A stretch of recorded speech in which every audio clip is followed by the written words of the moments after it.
Yeah, yeah. That me be Mr. Truth9ja.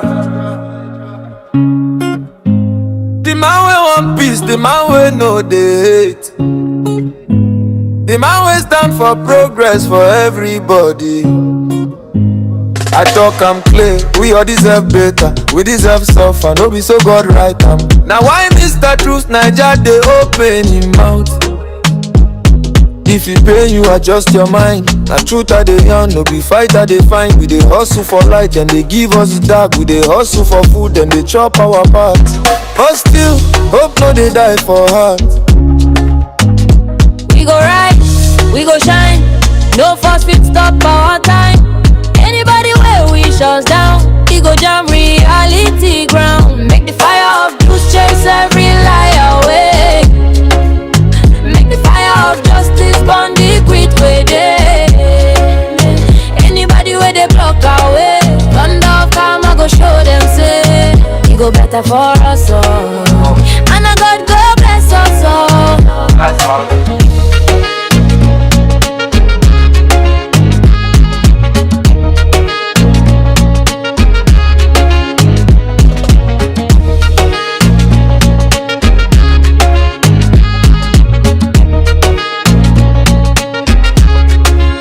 Them things say now them get power, but people get it fine now say.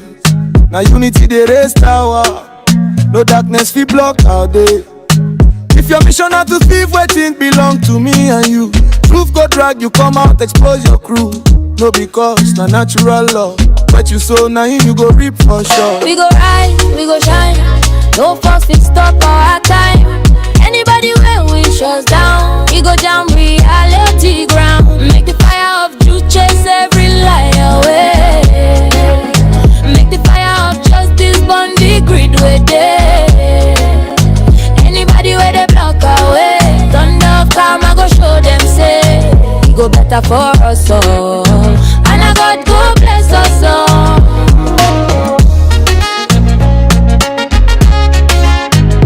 For Truth9ja, voice for the people. The truth not the fear. We dey rise together. Yeah.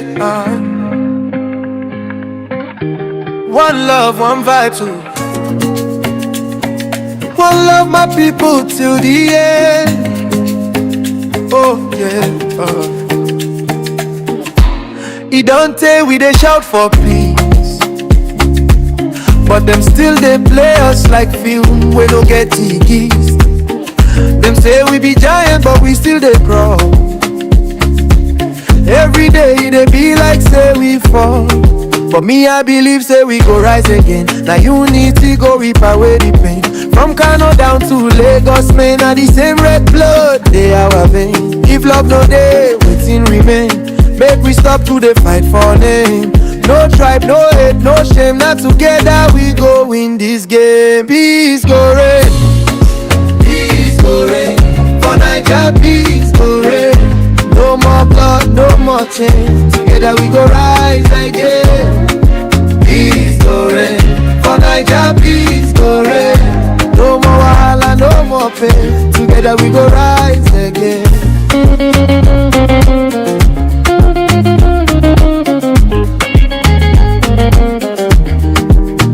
See mama they cry for market square. Say her pikin no come back from there. Too much tension for the air, but love be clean, I'm like fresh repair. Not time to build, no be time to burn. Make we learn from the past, no return. And where they give, no they laugh. Make peace be our payback. If love no day waiting remain, make we stop to the fight for name. No tribe, no hate, no shame. Now together we go win this game. Peace go reign, peace go reign. For Naija, peace go reign. No more blood, no more change. Together we go rise again. Peace go reign. For Naija, peace go reign. No more wahala, no more pain. Together we go rise. We be one people, one color, one tone. No let them use power break your bone. Now love be the real backbone. If we hold them tight, peace go show for home. Tell them say the fire don't cool. Now peace go rule, make love be the tool. Ah, yeah, Naija my land. Make we join our hand. From just to Aba, from Maiduguri to Ibadan. Peace go rain, it go rain again. One love my people till the end.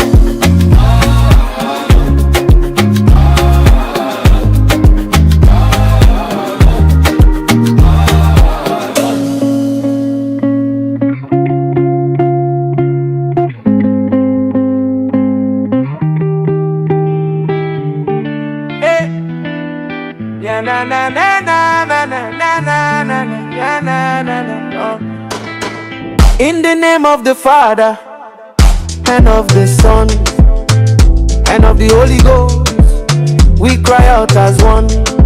Rabba rabba ro ro ro, shama shama re kanchang, robo robo yeah please, God take a stand.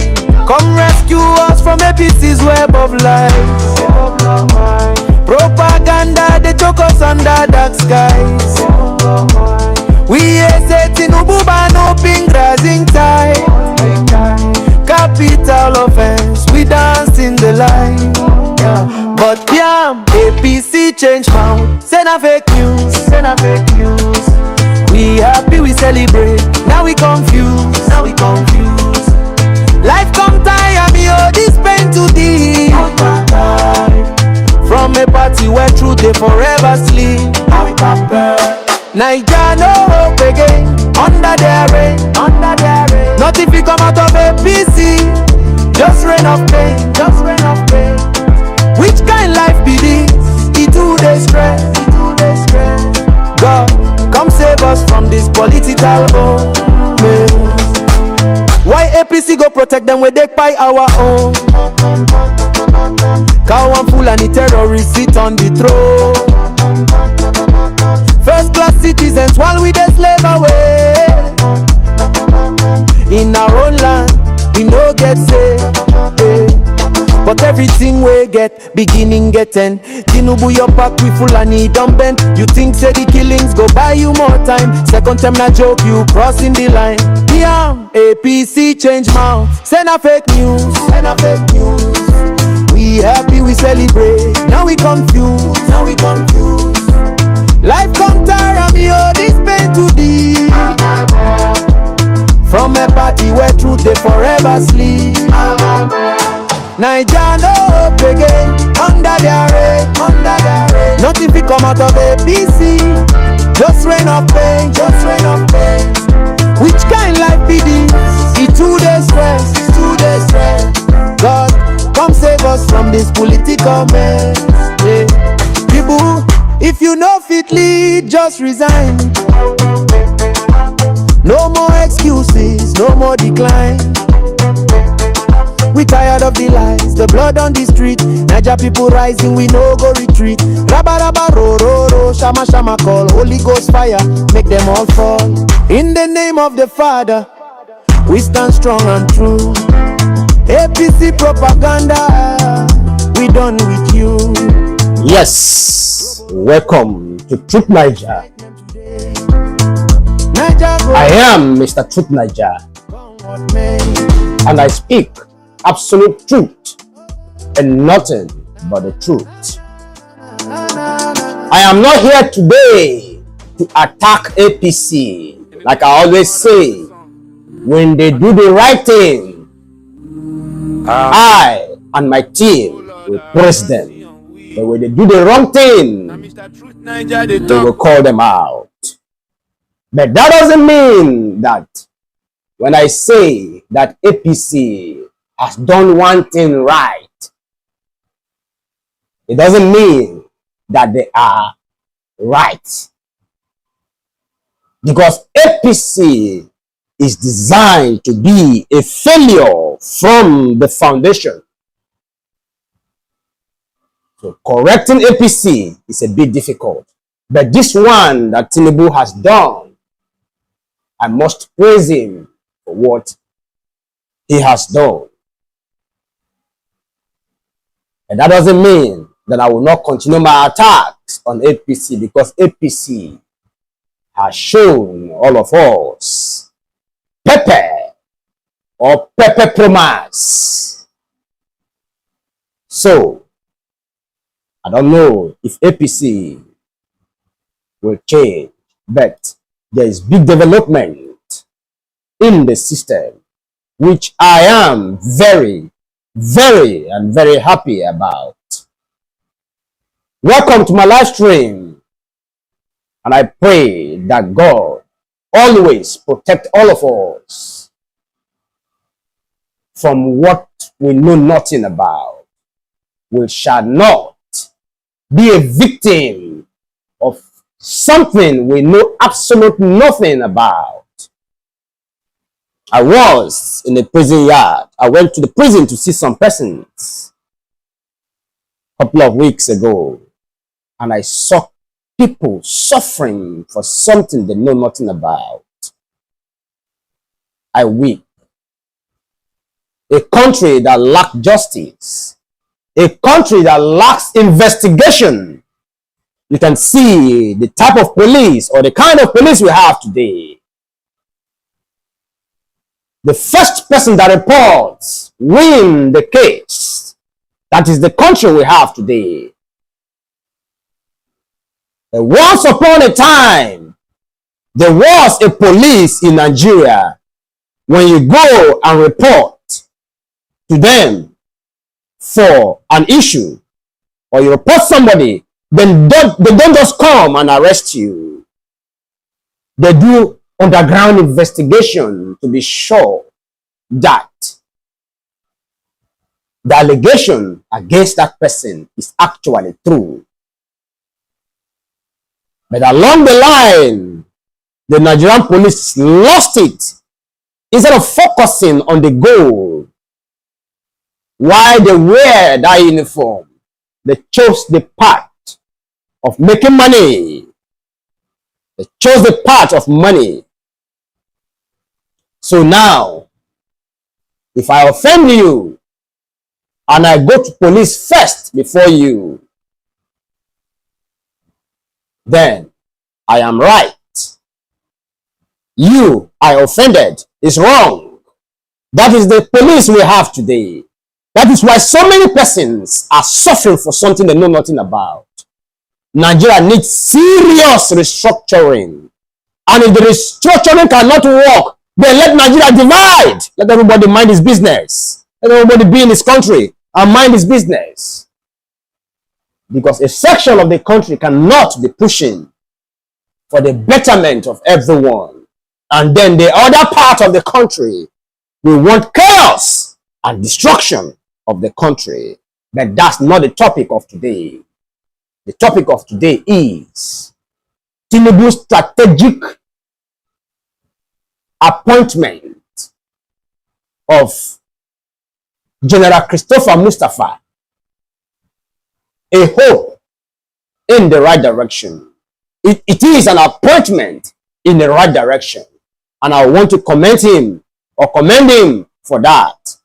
Because it is very nice and wise that you appoint and assign portfolios to those who really merit and deserve it. Not bringing a street tout and making him Minister of Defense instead of giving Minister of Defense to a military general who understands what defense is all about. Or giving Minister of Education to a street tout. Or giving Minister of Education to a doctor who knows nothing about education. All he knows is giving injection and operating. Or giving Ministry of Health to an engineer. I am a mechanical engineer. I am also an ICT engineer. Now you will invite me and give me a portfolio I know nothing about. Instead of giving me an engineering portfolio, you give me Minister of Health. What do you expect me to do? What kind of innovation do you think I'm going to introduce to that system? A country that practices that rubbish will never develop. And that is what we have experienced or experiencing under the APC. But for the first time of Tinubu's 2 years plus, he appoints the right person for the right portfolio. That is a job well done. Kudos to Mr. Tinubu on this one. And I give it to him on this one. And I praise him on this one. But there's a lot to do. You know, in Nigeria, we forget too fast. We forget too fast. We have short memories. If Tinubu gives us a bag of rice for 5,000 naira today, we will forget all the pains that he has cost us. That is who we are. That is who we are. So, he still has or have some time to make amends and do the right thing and remove all these touts that call themselves ministers, looting our commonwealth, looting our money.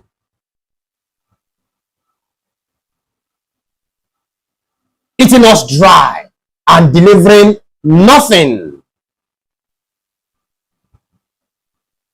He needs to sack them and start appointing the right people to give him the right advice on what to do. Not people that will tell them to float our naira.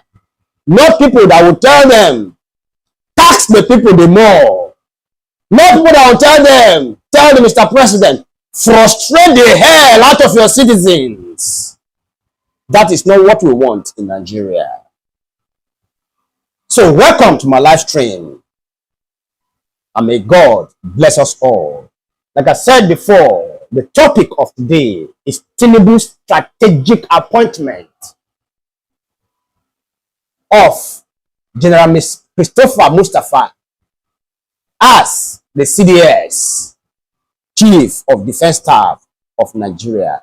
That is the topic today. And I am commending him for a job well done on this. At least for the first time, he has appointed the right person for the right job. The right portfolio for the right person. Good job. But then, we still have a lot to do. We still have a lot to do. Yeah. That me be Mr. Truth9ja. The man we want peace, the man we know the hate. The man we stand for progress for everybody. I talk I'm clear, we all deserve better. We deserve suffer, no be so God right now why Mr. Truth9ja they open him mouth? If you pay, you adjust your mind. Na truth I dey yarn, no be fight I dey find. We dey hustle for. If you are just coming in, I am Mr. Truth9ja. Welcome to my live stream, where I speak, or we speak, nothing but the truth. We say things exactly as they are, no matter who is involved, even if it's my own family. So welcome, and let's get into the business of the day. Them they give us the dark, we dey hustle for food, them they chop our part. But still, hope no they die for heart. We go rise, we go shine. No force fit stop our time. Anybody where we shut down, we go jam reality ground. Make the fire of truth chase every lie away. We Nigerians are the strongest people you can ever find on earth. Nigerians, I am proud of my brothers and sisters in this country called Nigeria. We can survive anything. I give it to us. It's not easy. It's not easy to be battered by government the way we have been battered in Nigeria, yet we are still living. We are still strong. We are resilient. No country can endure what we endure, and we still smile. I say congratulations to all Nigerians, wherever you are, and may God continue to bless us wherever we are. We are strong people if we are given the opportunity, I don't think there's any country in the world that can compete Nigeria, because we have everything we want in this country called Nigeria. We have everything we want. All right. The title of today, like I said before, Bola Tinubu's strategic appointment of General Musa sparks hope. I interacted with a lot of persons, a lot of people, and they were very, very optimistic and happy with that appointment. So I give it to Mr. President on that. Good morning, good afternoon, good evening, fellow Nigerians. Welcome back to Truth9ja, the stream where we call a spade a spade. When you do well, we praise you loudly. When you get it wrong, we say it without fear or favor. My name is Mr. Truth9ja, and today, for the first time in a long while, I am genuinely pleased with something President Bola Tinubu has done. I am happy that President Bola Tinubu has done one thing right in his life, and I will call it out. And there's this thing my dad, God bless his soul, always tells me, that thank you is application for more. I repeat, thank you is an application for more. When you do right and someone tells you thank you, that is to tell you that you still have more things to do, more positive things to do. And for the first time, I see our Senate President saying, Mr. Donald Trump is on our neck. So we cannot allow an appointee of the president of the executive come and just bow and go. He must be scrutinized. Well, this is what we want to be seen in our country. Not a country where the executive will just send some persons to National Assembly, and the young people in the National Assembly will say, take a bow and go. No, we don't want to take a bow and go. We don't want to take a bow and go. They should be scrutinized, and if they don't have anything positive to offer, then they shouldn't be approved. That is the way forward of Nigeria. Not bringing in criminals to come and head Minister of Defense. Not bringing in toughs to come and become our Minister of Education. Not bringing in toughs to become our Minister of Health. That is not right.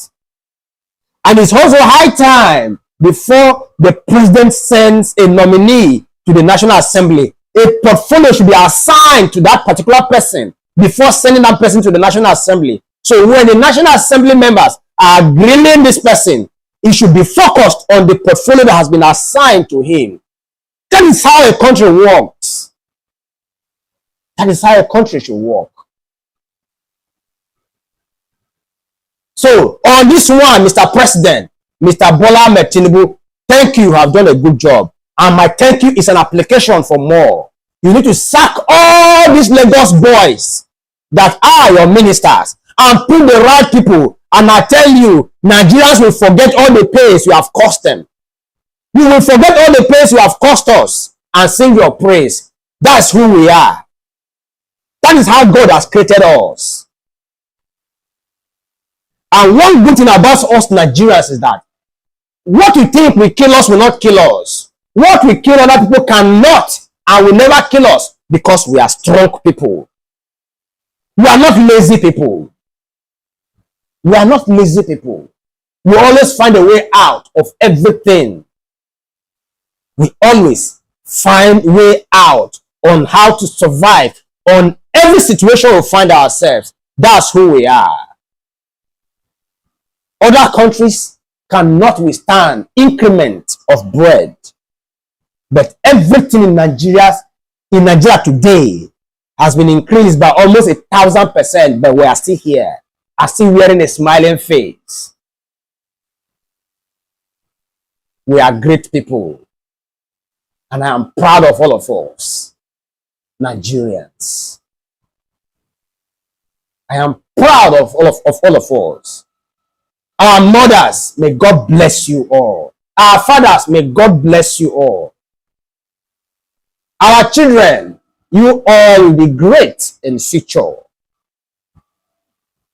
But there's this thing we need to break. And that thing is, this thing they keep telling us. The leaders of tomorrow, the children of today, the leaders of tomorrow.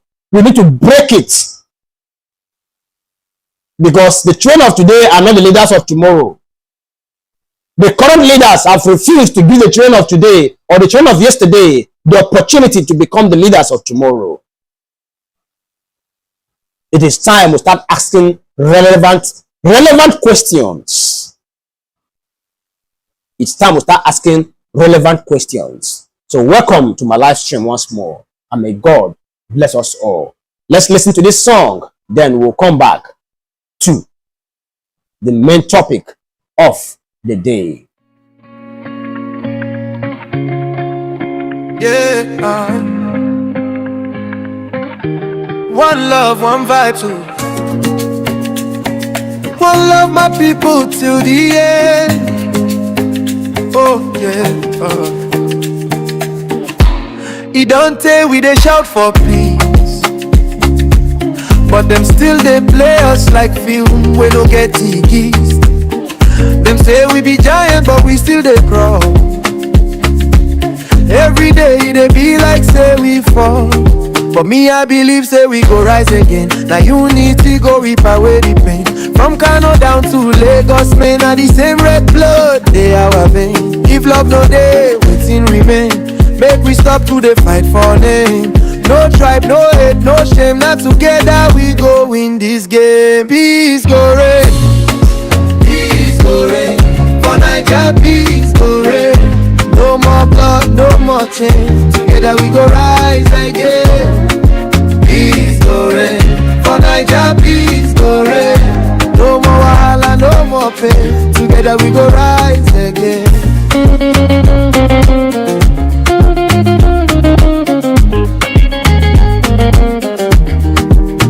See mama they cry for Market Square. Say her pikin no come back from there.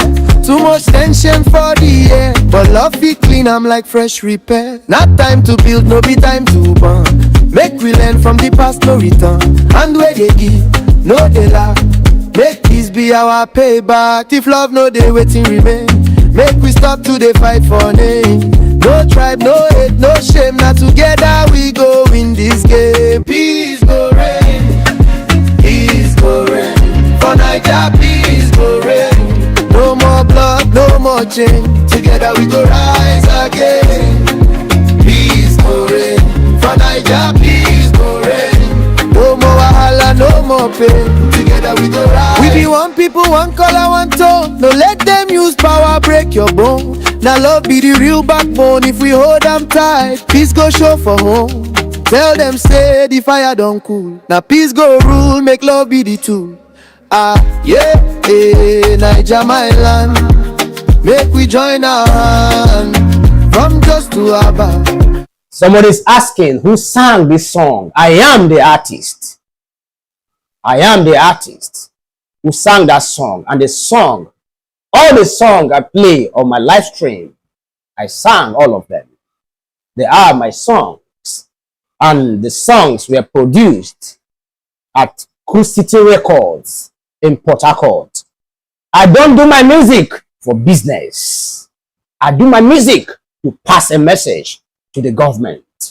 I don't have time to sing big nash, big breast, big bum bum, big this. I don't have time for that nonsense, because those nonsense has made us not to focus on the problem of the country. That is my business. I will officially launch these songs come next month. I have more than 80 songs, more than about 83 songs on government. So I will launch all of them. I will launch it next month. and I'll publish it live for everybody to see. My songs are strictly for government, not for love making, not for deceiving ourselves and singing rubbish that will not help us. I will dance to rubbish, and then we'll have a rotten country that our children or our children to come will benefit nothing from. Only the few elites and their children will continue to benefit. Today, they enslave us today. Tomorrow, they enslave our children because we refuse to do the right thing. I'm one of my major mentor is Fela. He stood his ground against the government. Even in the military regime, his songs are all message that will never die in the history of this country. May God bless his soul wherever he is. He is my mentor. Thank you once again to my live stream, and may God continue to bless us all in Nigeria.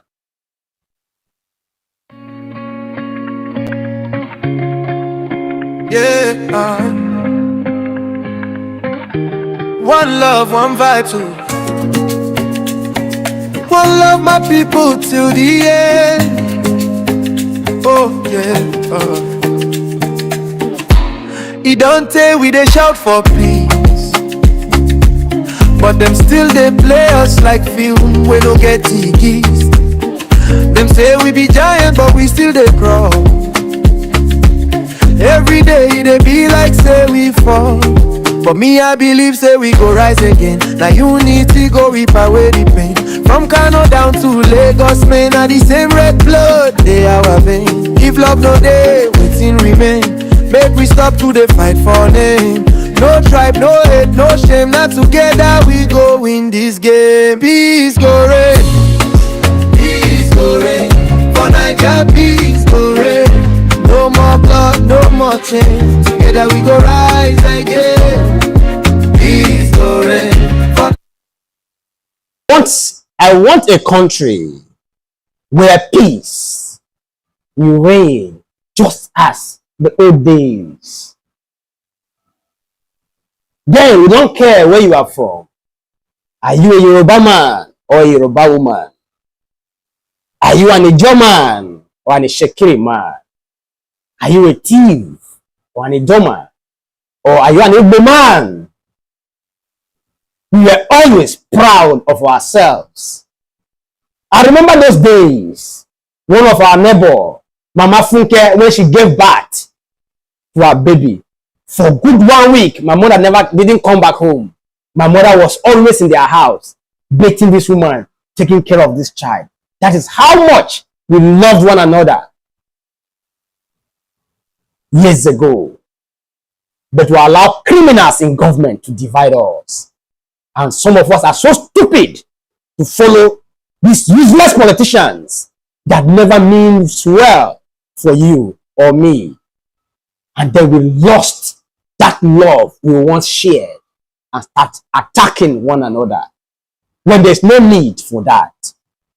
But I believe with the right policies, this love we once had will come back. The love is there. The love is still there. If you think I'm joking, go online today and cry that you have a stolen stomach or you are stranded somewhere and you need help, and you see those that will come for your rescue, if they will be only your tribe people. Just to tell you how much we love one another in this country. But the politicians have seen that that is the only weakness. That is the only tool they have to divide us. So please, enough of this divide amongst us. We need to share love. We need to call people out when they do wrong things. Because when some people do the wrong thing or do bad things and you refuse to call them out, you are indirectly encouraging them to do more. That's why I will never allow the government to rest. They are watching me and they are calling me. They are here right now as I'm talking to you now. I am always in communication with most of them, both our House reps and our senators.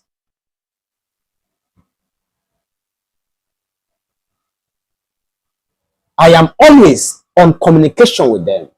So you think I just come online and rant? The answer is no. I want a country where when I go to Ibadan, I'll be proud to call the people of Ibadan my brothers and sisters. I'll be proud to see them succeed. I'll be proud to see them happy. When they come to my own hometown in Rivers State, they will also be happy and feel at home. That is who we were then, before these toxic politicians came in and started destroying everything. Yes, we have some differences. We have tribal differences, but it never divided us. It never did. It never did. Okay, back to the topic of today, which is Tinubu's strategic appointment of General Mustafa as the Chief of Defense Staff. Kudos to Mr. President. For the first time, like I said before, he has done something worth being proud of, and I am proud of him on this one. So let me go straight to the point. The appointment of General Christopher Musa as Chief of Defense Staff is, without question, the best appointment President Tinubu has made since he assumed office on 29th May 2023. I am not exaggerating. This is a solid, merit-based decision, and I am commending, and I commend the president for it. He has done a good job on this one. General Musa is a thorough professional. He is not a politician, not a reward for political loyalty, and not is my turn appointment. He has an outstanding track record leading counterinsurgency operations in the Northeast, coordinating joint task forces, and bringing measurable calm to several troubled areas. It is a fact, under General Mustafa, we had serious progress. Nobody can deny that fact. But he was being sabotaged by people from Aso Rock. That's why I'm happy for this move. You guys may not understand what we are seeing as people that has information at our beck and call. When you want to fight somebody, you have to fight the person from inside and not from outside. General Mustafa was an outsider, so he couldn't tackle the issue the way he would have tackled it then. But now he's an insider. He now wears agbada. Therefore, he's an insider. And General Mustafa that I know, that we personally know, is not the kind of person you will give money, you will induce with money. He's not the kind of person. He's a man that loves and respects life. He's a man that respects humanity. And he's a man that wants peace and progress. He's not a proud man. He's a quiet person. And he's not ashamed of calling and asking for help. He's not that kind of, he's a person that is very open. If you think what I'm saying is a joke, if you think you have solution, reach him out, reach him and see if he will not give you audience. That is who General Musa is. So Musa is. That's why I'm proud of what Tinubu has done.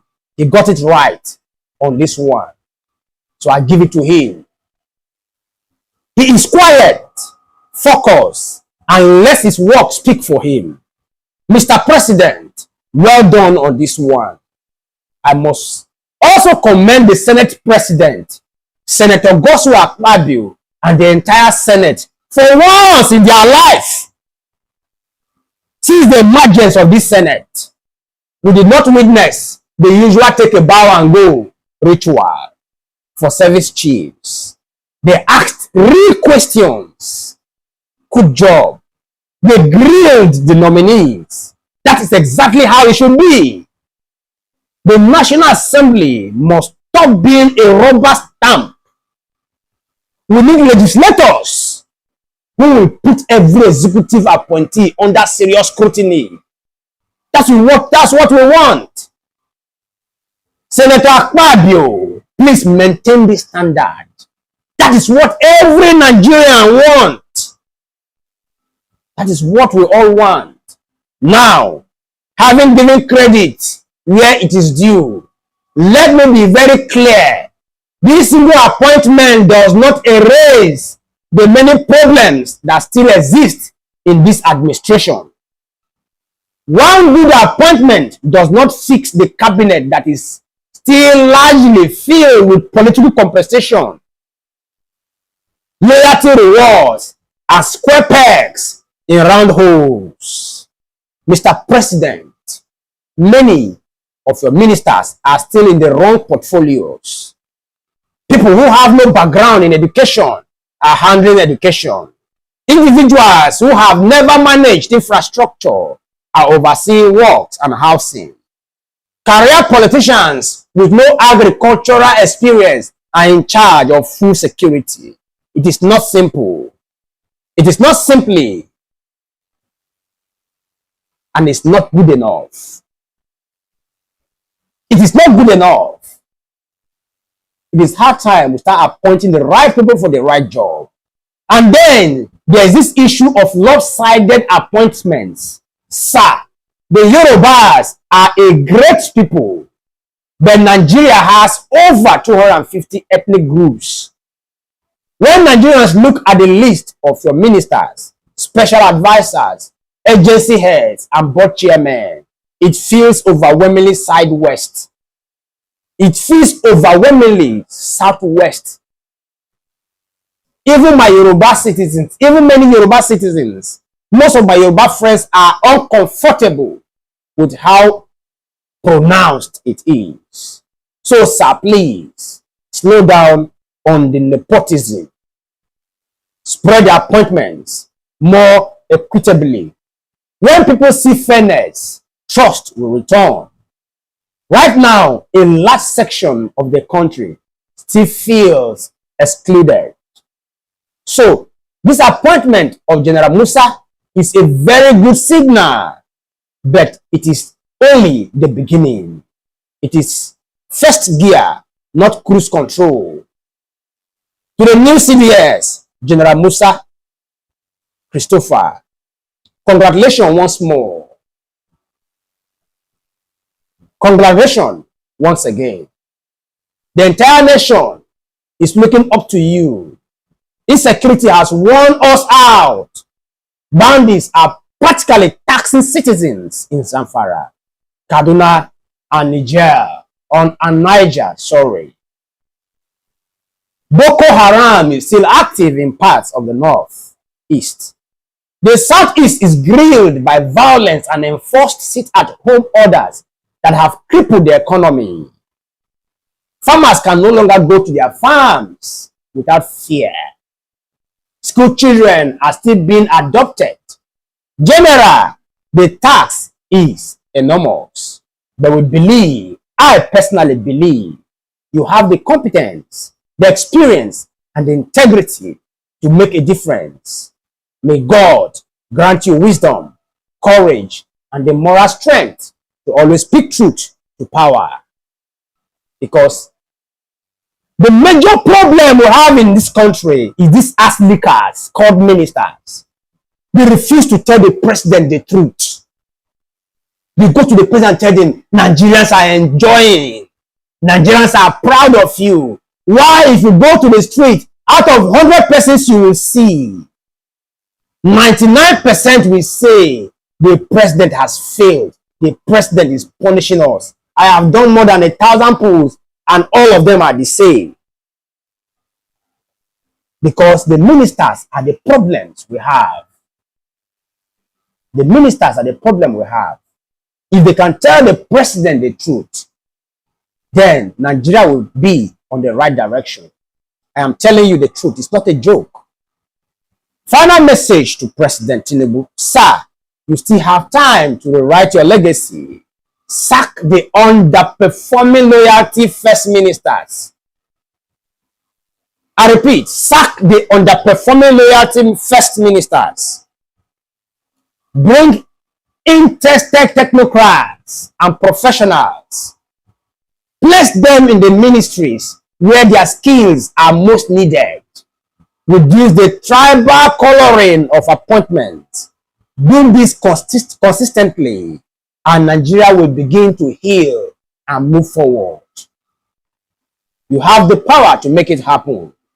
History is watching. My fellow Nigerians, what do you think? Has the appointment of General Musa given you a glimmer of hope, or are you still deeply in doubt about this administration? Drop your comments. Let's discuss. Thanks for being here so far.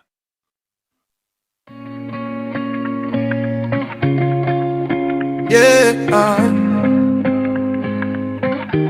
One love, one vibe too. One love, my people till the end. Oh yeah. It don't tell we they shout for peace, but them still they play us like film. We don't get tickets.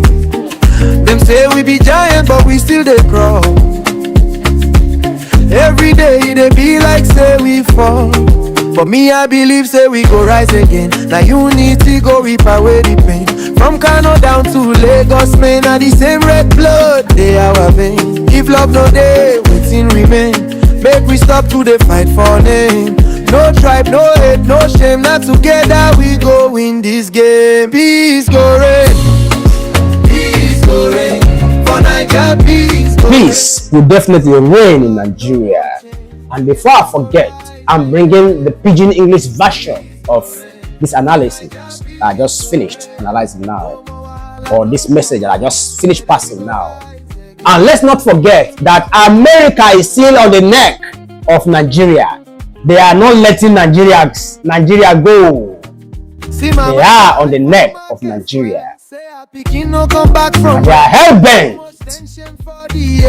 on dealing with those responsible for this security in Nigeria.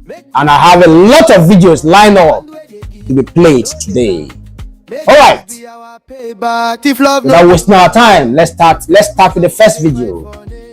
No tribe, no hate, no shame, not together. The United States House Appropriations Committee will hold a joint congressional briefing on Tuesday to investigate rising reports of violence and alleged persecution of Christians in Nigeria.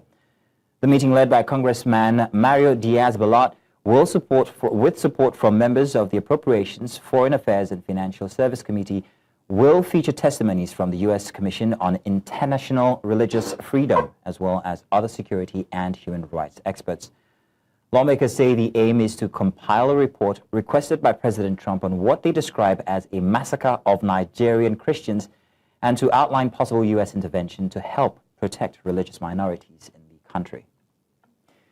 Our lawyer and public affairs analyst Truth9ja joins us live to discuss Tuesday's congressional hearing on alleged Christian genocide in Nigeria.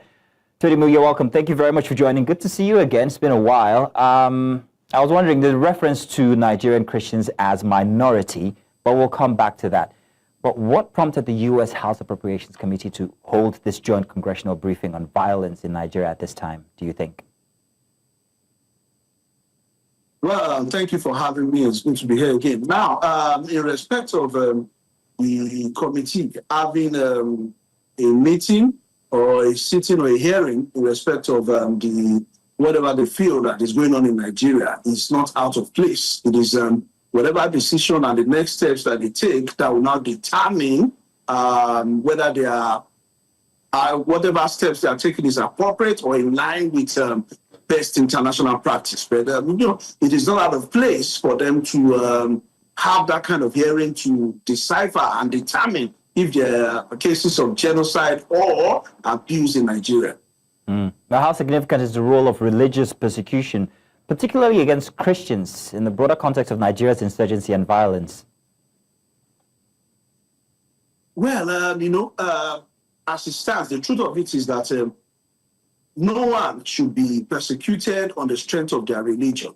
And if we have been, we have been seeing a lot of outcry and increase in the killings of Christians in Nigeria, although a school of thought says that it is not just Christians generally, but it's of people from the northern region who have been affected, and it is not out of place to actually have data that would clearly state so that we can ascertain the true position of things. Ordinarily, this should not even be done by the Congress of the United States. This should have been done by the Congress, by the House of Assembly in Nigeria and other security apparatus so that we can have adequate data, know what exactly the issues are, and how do we resolve them. So I think that, the step by the United States lawmakers is not out of place, but I feel that it will be better and carry more weight, and of course, the solutions, if their Nigerian counterparts would also look into doing that, and they will do it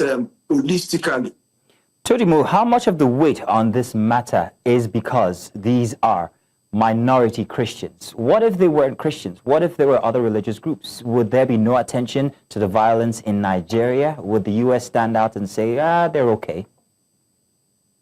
Well, the truth of it is that over the years, not just in Nigeria, world over, particularly in the Arab nations and some parts of Africa, there is an increase in violence against Christians, particularly by the Muslim extraction, because they believe that it is not a religion that people should be in, that, if you're not a Muslim, you cannot be a Christian. So having said that, the truth of it is that we cannot continue like this. One human life, as per the provisions of the Constitution of the Federal Republic of Nigeria, is that every human life is sacrosanct. That means that the loss of one life should be a cause for concern. So it does not even necessarily have to be a multiple deaths or increasing alarming rate of deaths of Christians in any, whether they are Christians or Muslims. What is most important as human and what is fair to natural justice is that the life of human beings must be sacrosanct. If you were a dog, if you were a cow, people will complain about their deaths. How much more human beings? So it is unfair whether they are Christians or Muslims. And I say no to these matters being politicalized, because the truth of it is that any life lost is painful. So whether they are Christians or Muslims, because down the years, you might now see that there will be a shift and people will now start killing Muslims. And you say, do we still have to go back again? And so why do we have to kill so many Muslims before people shout? The truth of it is that we should acknowledge that the life of anyone that is lost, once that person is an human being, as protected by the Constitution of the Federal Republic of Nigeria, it must be dealt with adequately. It's just worrying that it's become more about Christians than it has become more about human lives. But that aside, what kinds of interventions or supports do you think the U.S. could consider to help protect religious minorities in Nigeria?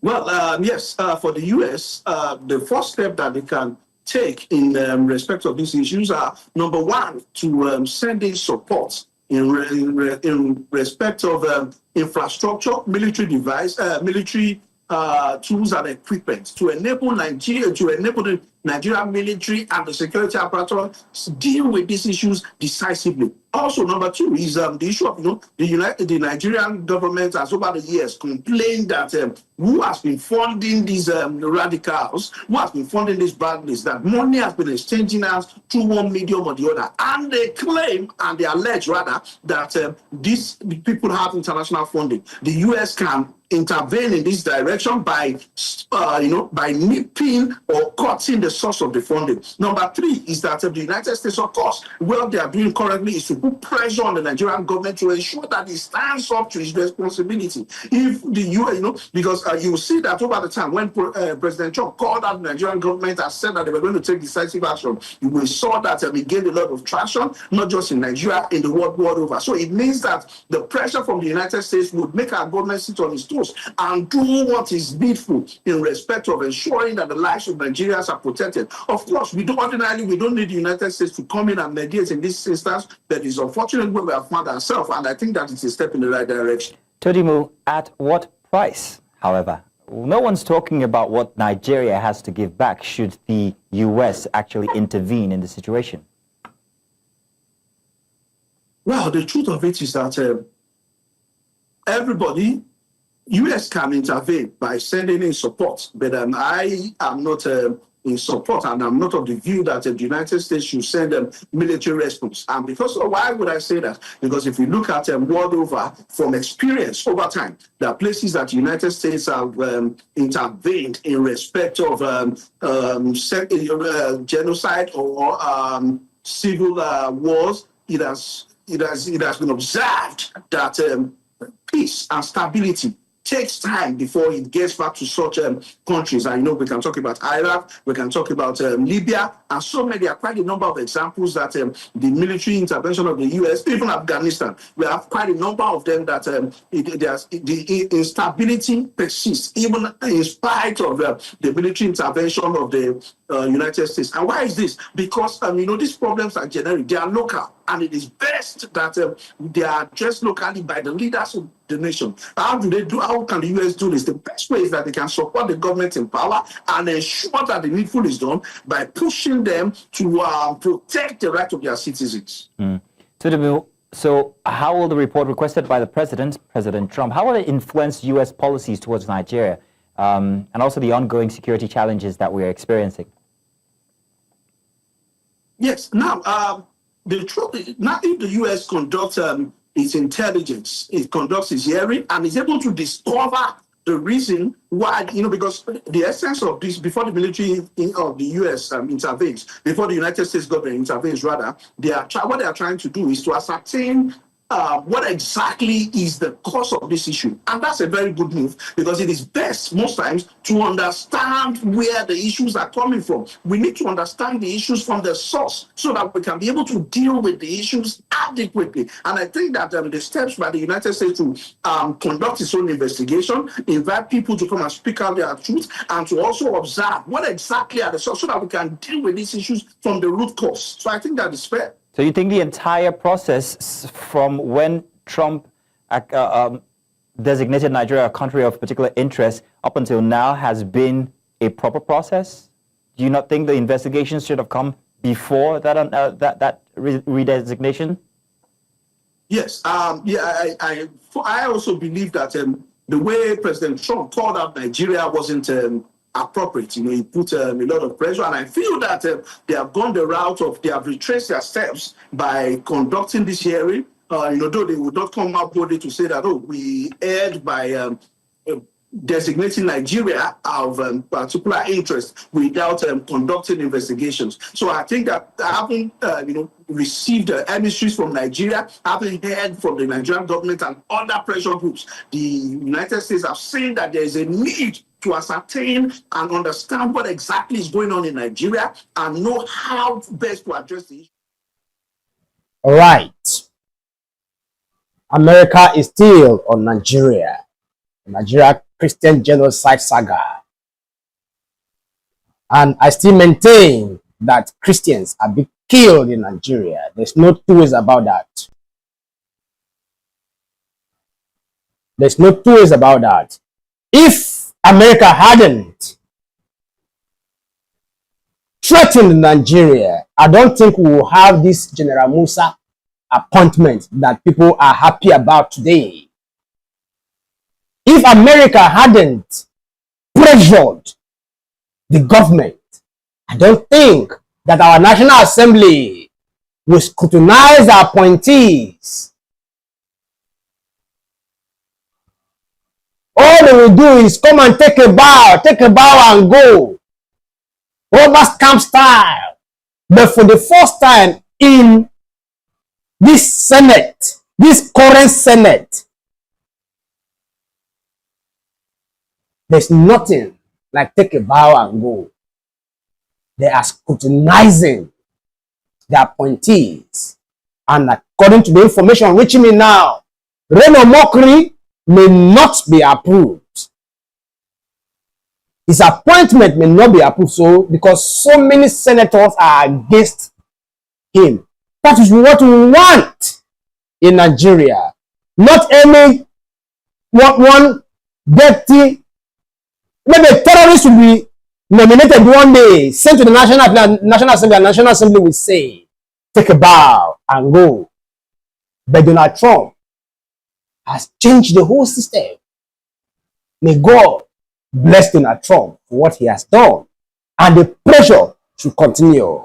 These our leaders know what to do. They know the right things to do, but they are deliberately frustrating Nigerians. They are deliberately frustrating Nigerians. You can imagine the former chief of defense staff that was sacked, that is now claiming that he resigned on hate ground. That is a fantastic lie. He was sacked, pressured by the America to be sacked, and then General Musa replaced him. Imagine a man saying that Nigerian bombs, that our planes the bombs cannot penetrate the forest. And I ask myself a question. Is the forest in the north more thicker than the forest in the south? Is it not this elephant grass that we see in the north that they are calling forest? Is that they don't know what is called forest. If they want to see forest, they should come down to the south and see what is called forest. And yet bomb will still enter and destroy.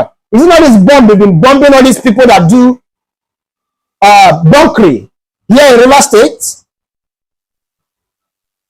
They've been bombed severally. Their bunkering facility destroyed and damaged completely beyond repair. And now a place that has elephant grass with one tree. You see one tree. After 5 kilometers, you see another tree. It's where that useless former chief of defense staff saying that our bombs cannot penetrate. What a disgrace. And he was given the minister of defense. What a shame to the APC government. But good job for appointing General Musa. All right. Before we go into the next video, which is very long, it's about 3 hours video, about the scrutinizing of General Musa in the Senate, I want us to take some few headlines of things that happened, things that trended yesterday and day before yesterday. I was supposed to take them yesterday, but I didn't. So let's take them, at least 2 or 3, and then we'll go back to the video. All right, let's start with this. This is from the Nation newspaper. I think Tinubu owns this newspaper. Breaking: US imposes visa restriction on individuals violating religious freedom in Nigeria. Good job. Good job. They should be restricted. They should be restricted. They should remain here so we can tackle our problem here in Nigeria. All right. Still Nation newspaper. Court warns EFCC boss over non-compliance with order to release 27 wrongly seized houses. We know APC has taught the system to disobey court orders. They have taught the system to disobey court orders. That is why we have lawlessness everywhere today. But I believe that everything will change for the better. They are hearing us. As we are shouting, they are hearing us. And it's time. This is an opportunity for them to make amends. And they will definitely make this amends. Sahara reporters: breaking: US imposes visa restrictions on persecutors of Christians, violators of religious freedom in Nigeria. I think we've taken that already. Let's go to the next one. Let's go to the next one. Okay. Key points from US lawmakers' investigation on claims of religious genocide for Nigeria. I don't want to take this because I don't have the time to read the content. Okay, let's go to this one. All right. More warns of violence against Nigerian Christians. Need to protect religious freedom. Okay, I'm looking for one. Okay, this is the one I want to take. US lawmakers warn Tinubu, we will hold you responsible for Christian killings in Nigeria. They've insisted there is Christian genocide. There's genocide against Christians going on in Nigeria. America is still standing their ground that there's genocide going on in Nigeria. Experts demand abolition of Sharia law in northern states of Nigeria. Good job. I still stand my ground on Sharia law. Sharia law must be abolished. Hisbah must be banned. You cannot take tax from beer imported into Lagos. You share in the revenue, and then when the beer finds its way in your state, you destroy the beer in the name of Sharia law. It is unacceptable. If you are given the proceeds of the beer, don't accept it. Then if you destroy the beer in your region, then it's justified.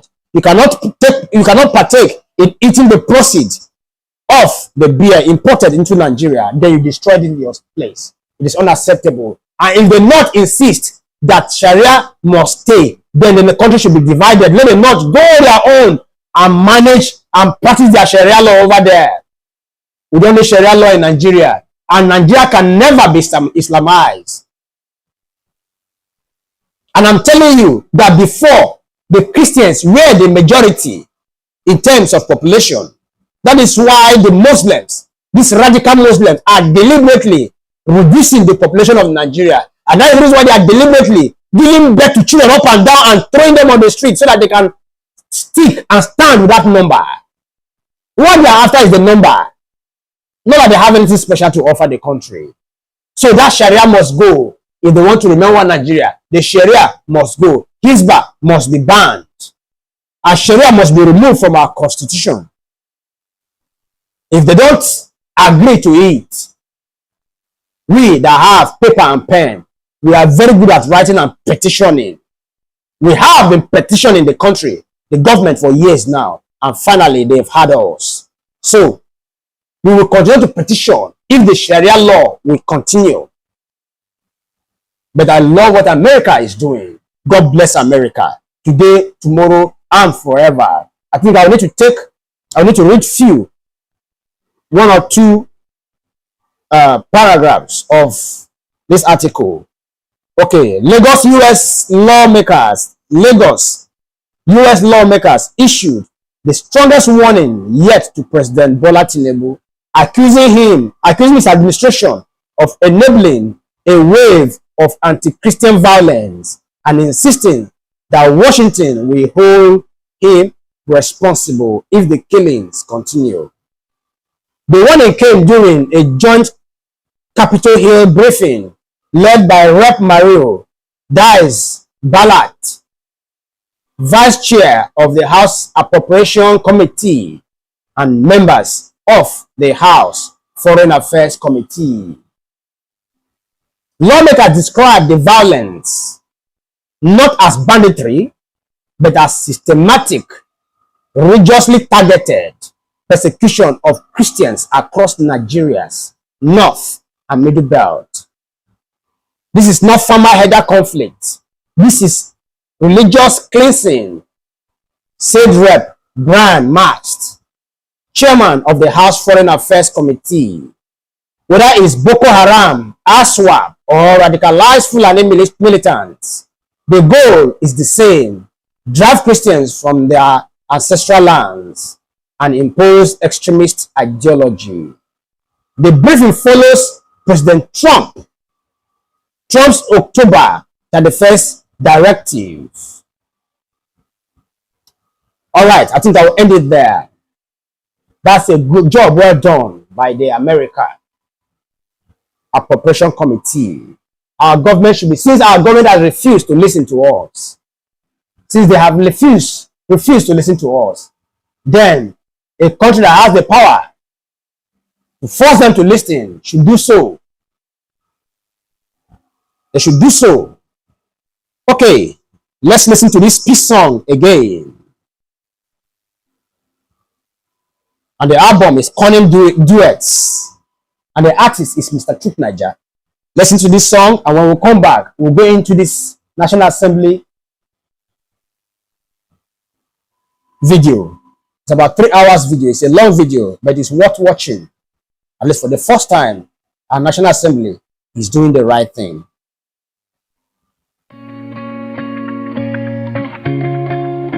Yeah, one love, one vibe too. One love my people till the end. Oh yeah. It don't tell we they shout for peace, but them still they play us like film. We don't get tickets.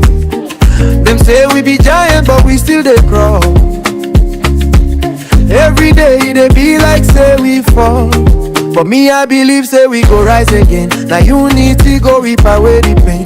From Kano down to Lagos, man, are the same red blood they our vein. If love no day, waiting remain. Make we stop to the fight for name.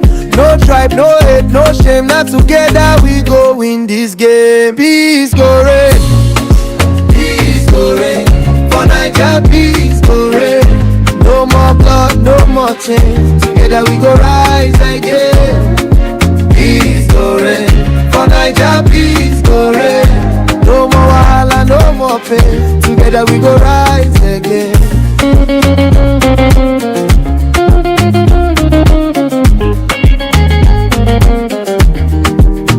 See mama they cry for Market Square. Say her pikin no come back from there. Too much tension for the air, but love fit clean, I'm like fresh repair. Not time to build, no be time to burn. Make we learn from the past, no return. And where they give, no they laugh. Make this be our payback. If love no they waiting remain. Make we stop to the fight for name. No tribe, no hate, no shame. Now together we go win this game. Peace go reign, peace go reign. For Naija, peace go reign.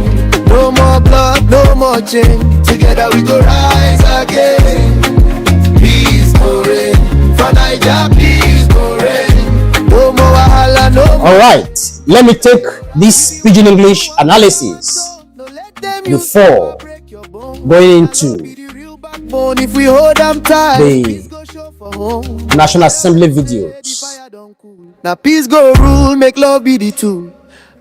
Yeah, Naija my land. Make we join our hand. From just to Aba, from Maiduguri to Ibadan. Peace go rain, he go rain again. One love. All right, I titled this one in pidgin. Tinubu, this one sweet my belly, but work still plenty. So I titled this one. Good morning, good afternoon, good evening, my people. Welcome back to Truth9ja, the stream where we know the fear to call spade. And when person do well, we go clap loud for the person. We go clap for the person and tell the person, say, you don't do better job. My name is Mr. Truth9ja, and today, are they happy? Small. Why? Because for the first time, for many years, since Bola Tinubu become president, Bola Tinubu don't make one appointment wey sweet my belly die. Make I no waste time. Make we enter the matter sharp. Yes, so the appointment of General Musa as Chief of Defense Staff, CDS, my brother, my sister, this one na correct move. I dey clap hand for Tinubu today. Like I always talk, when you do right, when you do better thing, I go praise you. I no go hide am because me, I no belong to anybody. I belong to the person where they do the right thing. When you do wrong, I go shout, say you bad person, and what you do no dey good. That's why I be. So I feel praise Tinubu today. You go see me tomorrow. They yap to Tinubu tomorrow. Now who I be with that? No come say you won't follow me because say I dey praise Tinubu today. Because say this one our supporter. I no be your supporter. Oh. I no be your supporter. I be supporter of whoever do the right thing. We Nigerians will be better people. We strong. We get power to do the good things. We get power to do the right things. And God will bless us with the survive. Despite the fact say the government they prepare us, we still they survive. So for this one, I respect and I appreciate Tinubu for this job when he do. So maybe today I start to attack the government. This appointment now one of the best things wey Tinubu don do since May 29, 2023. And I no dey joke. I dey talk as e be me for body and as e be for my team them their body. First of all, General Musa na professional soldier to the core. This man no be politician. No be my brother from Rivers. And this one no be settlement appointment because all the ministers wey dey for Tinubu cabinet na appointment, na settlement wey they use settle them. That's why they no fit do anything. That's why they give useless advice wey they make the country they go backward. The man get track record from fighting Boko Haram for Northeast to coordinating operations wey don bring relative calm to some hot zones. General Musa don show say him get capacity. Him quiet oh, you know they make noise. Him no too dey talk, but him walk. But him walk they speak louder than microphone. So Mr. President, I salute you with my left hand for this one because if I use right hand, it means say you don't need to do very good. But out of 100% of the thing they do, 99.5% they wrong. So that 0.5% now you don't get right. So if you start to do right now, we go now me go come here, they shout your praise every day. Because we Nigerians, we get short memory. If you pepper us today and tomorrow we begin do well, we go forget the pepper you don't pepper us. That's how we be. So for this one, I salute you, Tinubu. I salute you for this one. It suits me well. But wait, before I think say I don't turn Tinubu praise singer overnight. Calm down, no. I get plenty talk will remain. This appointment na just one swallow. Imagine say you get food full inside basin. You can't cut only one swallow. Cut only one hand for the swallow. That no mean say the food don't finish oh. The food still jabrata inside the basin. So one swallow no dey make summer. We still get long journey. Number one, Senate President Godswill Akpabio. Well done, sir. For the first time, I dey sing your praise. For the first time in many years, National Assembly no just dey do take a bow and go for service chiefs. Una ask questions. Una grill them small. That na how it supposed be. You know what Rumba stamp National Assembly again? We want assembly where they put executive appointees for hot seat. Ask them tough questions. Make them sweat. Make sweat come up for the agbada where they wear. Now the kind National Assembly where we want to be that. Akpabio, keep this energy. Don't go back to your old ways. Don't go back to your old ways. Maintain this momentum. I like them and they sweet me for belly. Now waiting all of us, they cry for me that. Because now this take a bow and go. Now make we do where we do today. Person will not sabi anything. Person will not sabi anything about the agriculture. Will come take a bow and go. And then the president will give him Minister of Agriculture. We don't know anything about farm. Or one outbreak, where they for street, will come National Assembly. Come take a bow and go. Then they will give a minister for health. What if he do for health? Nothing. That's why we need to progress. Okay. Now back to Mr. President Bola Tinubu. Today I go call him Baba because now our father na him be. No matter how they move sometime, now our father na still be. So I go call him Baba Tinubu. Listen well no, because this stream where they so I get top people where they watch me right now. I been on one stream today. Now one of them called me say, you know the stream today? I said, make I come stream. So listen, this General Musa appointment is sweet us. Me especially is sweet me for belly. But it be like one spoon of sugar inside Atlantic Ocean. The rest of your cabinet is still full of too many lawyer boys, party stalwarts, and people from Southwest and those will help you rig 2023 election. Too many square pegs inside round holes. Minister wey suppose do education, dey finance. Minister wey no sabi road, dey do wey no sabi road, dey works. Minister wey never enter farm, dey agriculture. Haba, e don too much now. And this Yoruba matter sef, Oga President, Yoruba people fine o. Yoruba people na better people, na good people. We sabi them well say na better people they be.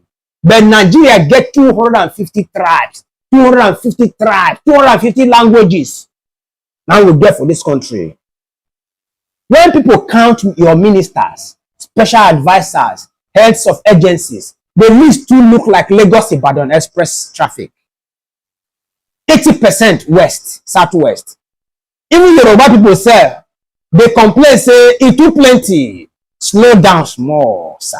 Spread the love to other tribes too. Nobody Yoruba in this country. When Nigerians see say appointments they balanced, trust will return. Right now, many people, including me, see they look you with one eye. One of my eye. So this General Musa appointment na correct signal.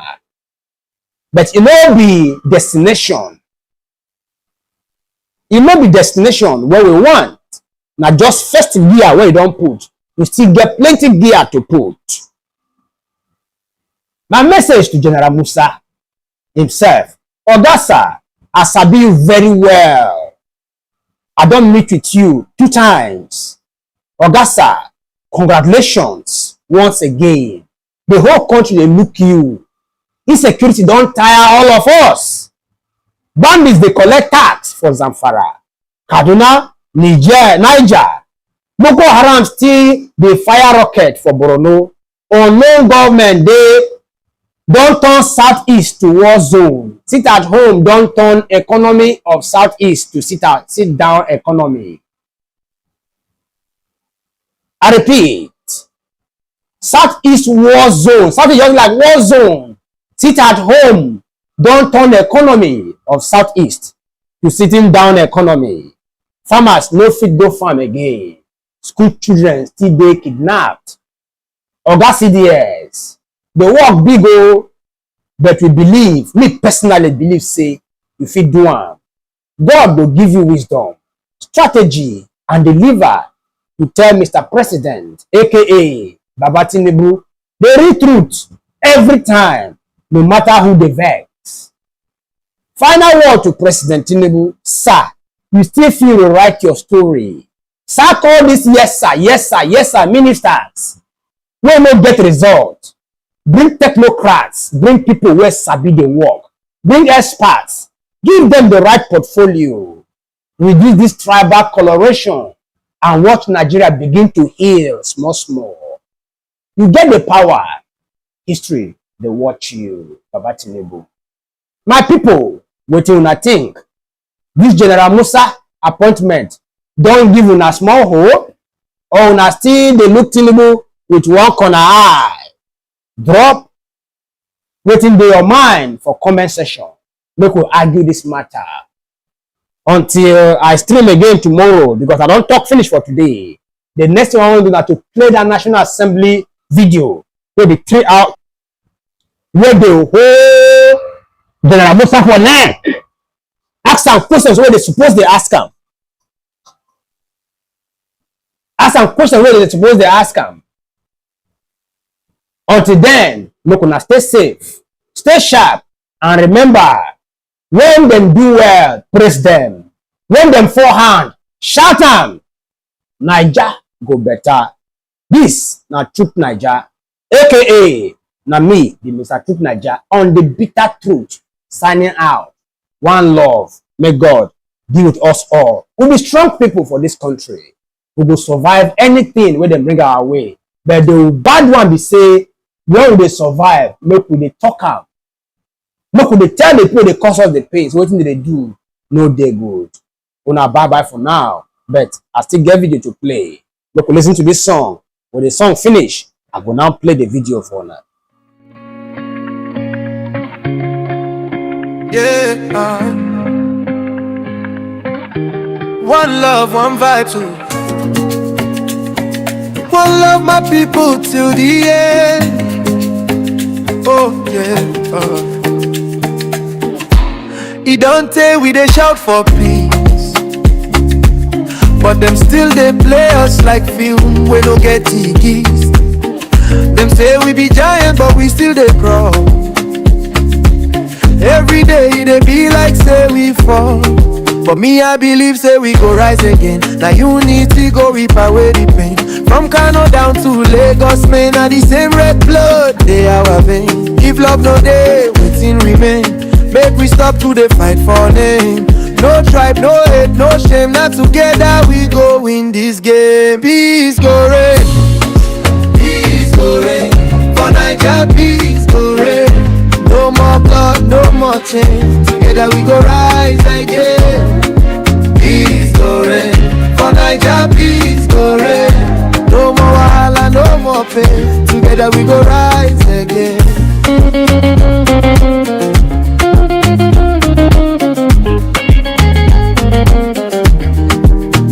See mama they cry for Market Square. Say her pikin no come back from there. Too much tension for the air, but love be clean, I'm like fresh repair. Not time to build, no be time to burn. Make we learn from the past, no return. And where they give, no they laugh. Make this be our payback. If love no they waiting remain. Make we stop to the fight for name. No tribe, no hate, no shame. Now together we go win this game. Peace go reign, peace go reign. For Naija, peace go reign. No more blood, no more change. Together we go rise again. Peace go reign.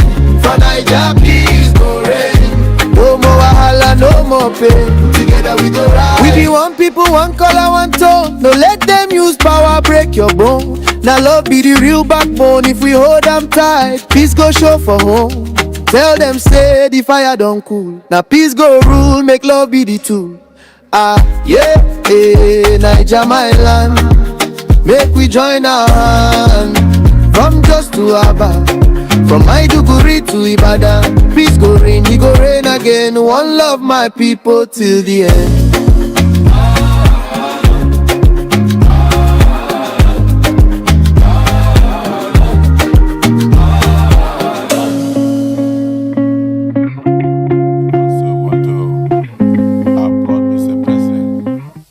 Returning you to this administration and now even sending you back to the hallowed chamber of the Senate. This is a ritual that every person who wants to be a minister must go through. It's constitutional. That's why we brought you back here. And you would have seen the kind of respect that this chamber. We also want to applaud Mr. President for returning you to this administration and now even sending you back to the hallowed chamber of the Senate. This is a ritual that every person who wants to be a minister must go through. It's constitutional. That's why we brought you back here. And you would have seen the kind of respect that this chamber has for you, that even before you later got here, we were informed that you will be coming. And so we prepared for you. We are delighted that we did not waste time because we want you to go straight into action as a minister of the Federal Republic of Nigeria if you are cleared by this Senate, and then assist us in tackling the insecurity in the country. Accompanying the minister of the ministerial nominee, General C.G. Musa, retired. We have Major General O.T. Akinjobi, retired. We have Major General B.N. Salawu.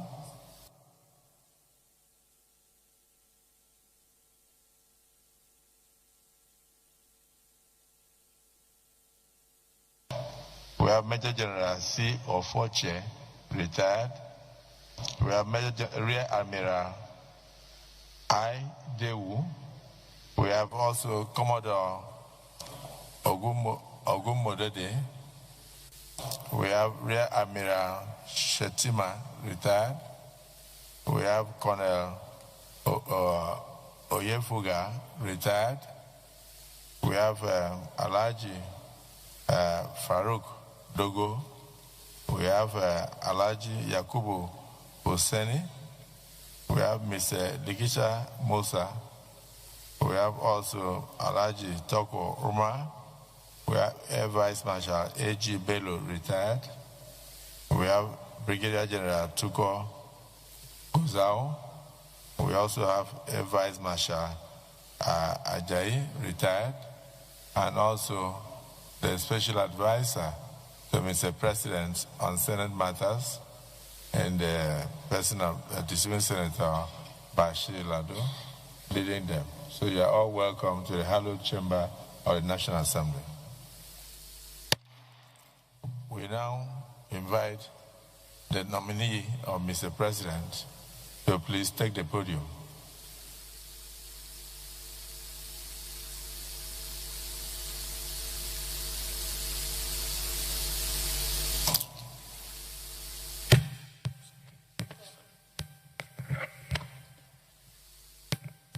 So you can use 2 minutes to just reassure Nigerians by reintroducing yourself to those who were not born when you were the Chief of Defense Staff of the Federal Republic of Nigeria, so that they will know you. Thank you very much, Your Excellency. Your Excellency, the President of the Senate and Chairman of the National Assembly, Distinguished Senator Goswill Obota Pabio, GCON. Your Excellency, the Deputy President of the Senate, Senator Barrow Ibrahim Jibrin, CFR, the Principal Officers of the Senate, distinguished senators, the Special Advisor to the President on Senate Matters, Senator Bashir Lado, CON, that I feel highly privileged and honored to be here standing before you in this hallowed chamber. I feel blessed and privileged. The last time I was here, sir, was as a military man. Today, I'm standing here as a retired general. To God be the glory, sir. I am General Christopher Gwabin Musa, retired, the 18th Chief of Defense Staff, Armed Forces of Nigeria. Standing here as a great honor to present myself as nominated by Mr. President as a Minister of Defense of the Federal Republic of Nigeria. I was born, sir, on 25th December 1967 in Sokoto. I spent my formative years in Sokoto before I went to the Nigerian Defense Academy as a member of the 38 Regular Course. I was commissioned in 1991 into the Infantry Corps, and I've been there all through my career. I've had the privilege of serving my country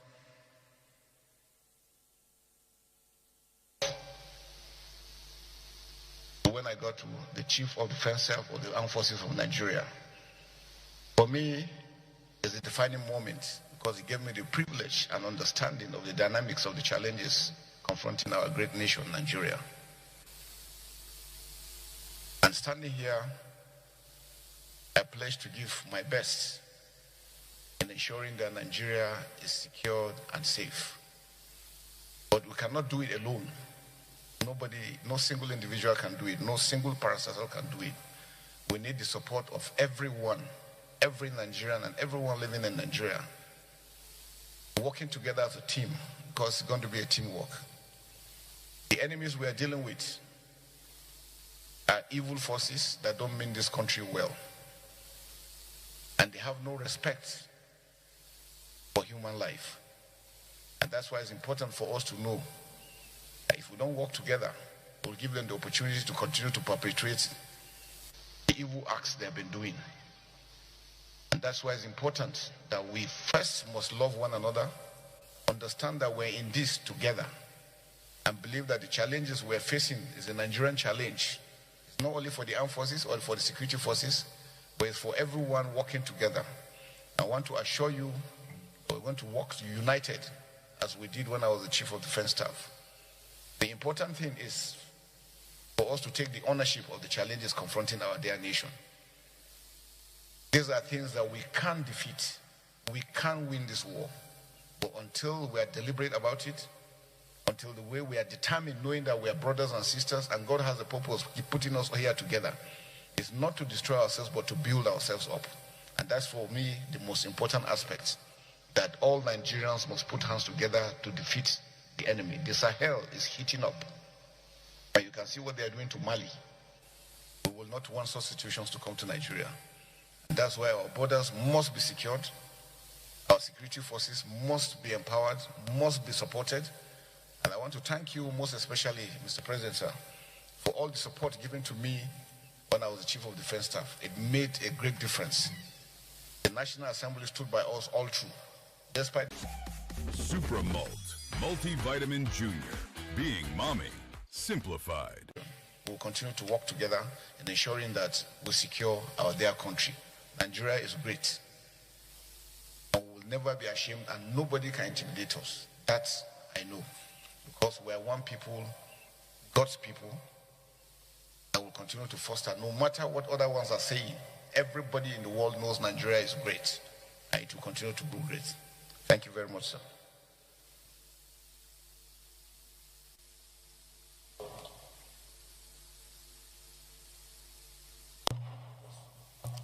Brevity is the name of the game. Let me, if you don't mind, as an elder statesman and one of the landlords of the National Assembly, let me start with your second landlord. Unless you want me to start with you. Okay.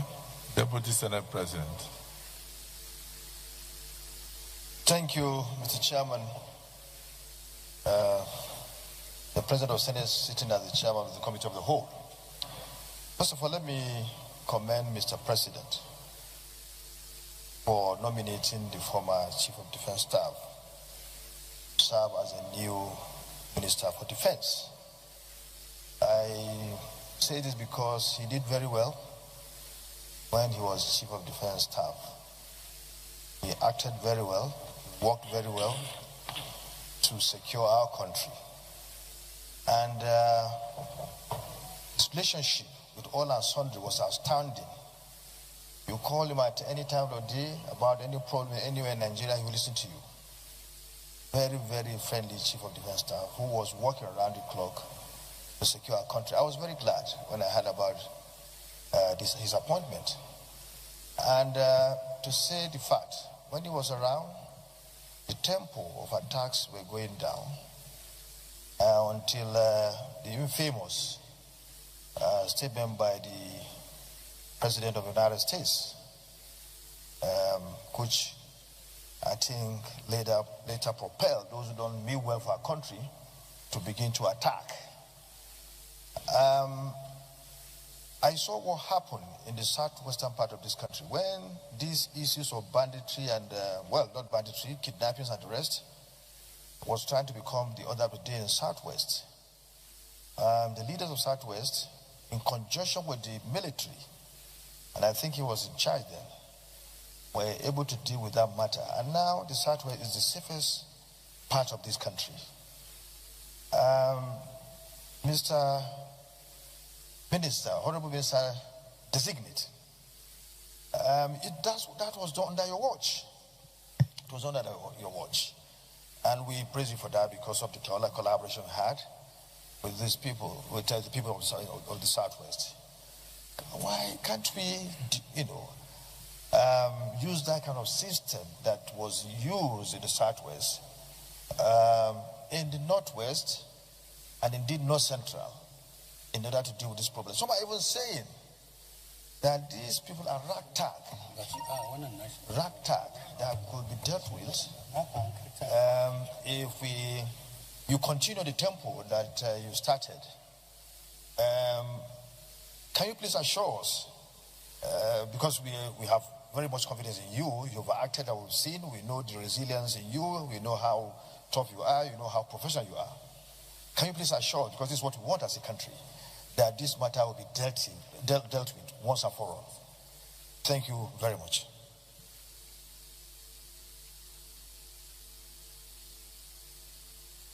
Well, whether comments or question, you just note it down. And please, let's take 1 minute, in some instances, 30 seconds, because really, we know him, he knows us, and he's still part of the system, so we shouldn't belabor the issues. Senator Mangunu.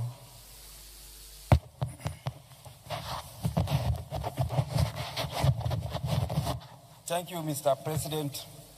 Sitting as chair, my name is Mohamed Tahir Monguno. I represent Borno North Senatorial District. First and foremost, I want to most sincerely thank Mr. President for this nomination, because this nomination is a nomination that is a square peg in a square hole, having regard to the tremendous contributions that the nominee has made as an officer of the armed forces of the Federal Republic of Nigeria towards defending the territorial integrity of this country. And I also want to seize this singular opportunity to most sincerely thank men and officers of the Nigerian armed forces for the sacrifice that they have given in the course of fighting insecurity in this country, to the extent that some of them have paid the supreme price and stabilizing the country. For example, before, even in the wildest of my dreams, I cannot think of going to my native Papa Monguno. But because of the determination, zeal, and enthusiasm displayed by the Nigerian military in the fight against insecurity, today I can go to Monguno and sleep with my 2 eyes closed. I sincerely thank you for that. Now, Mr. Nominee, all along, you have been serving in the armed forces at the operational level. Now, by this nomination, you are going to metamorphose into the policy level. Now, what are you going to bring to bear based on your experience at the operational level to the policy level, escalated to the policy level with a view to bringing this fight against insecurity, the avalanche of insecurity across the nooks and crannies of the country, so that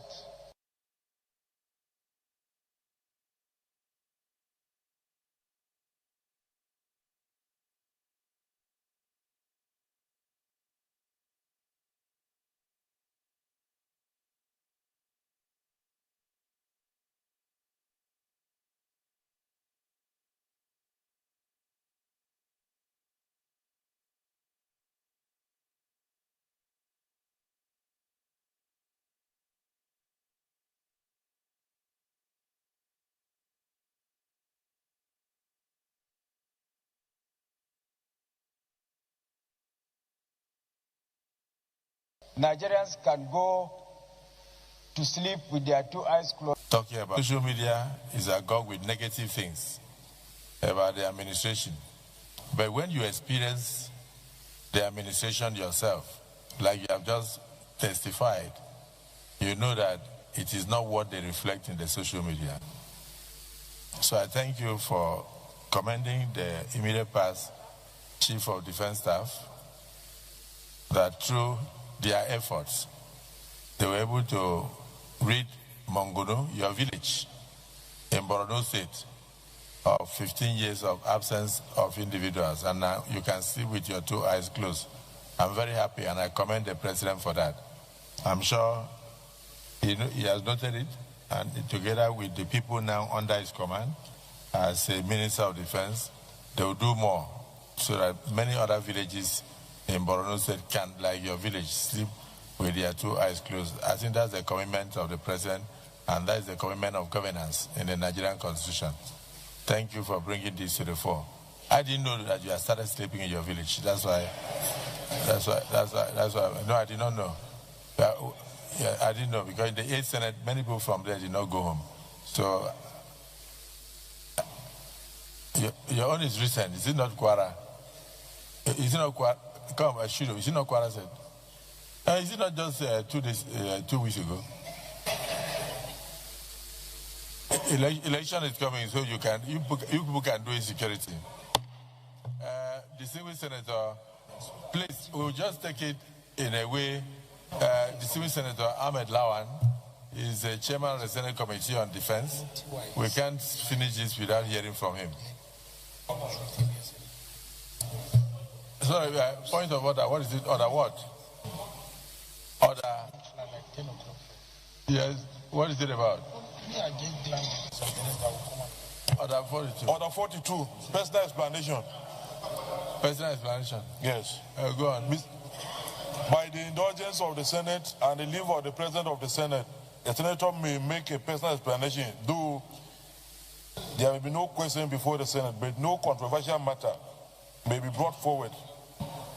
Okay, so if you order 42 says, yes, by the indulgence of the Senate. Yes. Distinguished colleagues, is it the view of the Senate that he introduces a point of personal explanation at a time like this? Those in support say aye. Those against say nay. The nay says it. Your point of order is hereby overruled. Yes.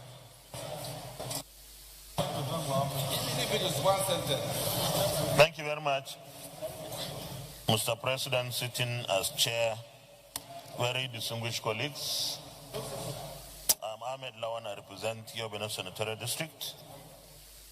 And by the grace of the leadership of this Senate and the Selection Committee, the Chairman Committee on Defense.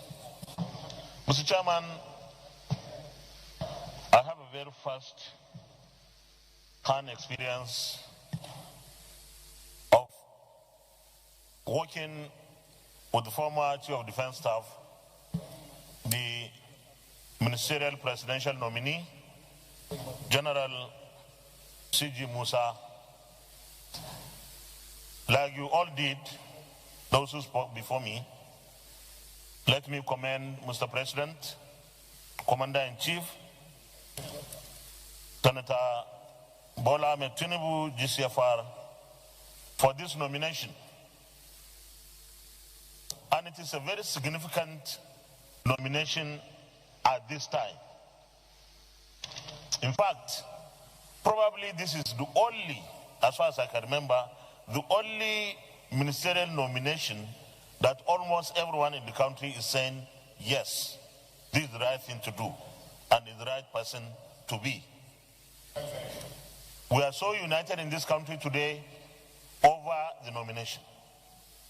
Mr. Chairman, while he was CDS, Chief of Defense Staff, when we worked together with him, I saw sense of duty, sense of patriotism, sense of nationalism, professionalism, humility, and firmness. We cannot have it better than this. I congratulate him even before the confirmation. And from everything and everyone that has said anything, I'm sure the Senate will confirm him by the grace of God. But Mr. President,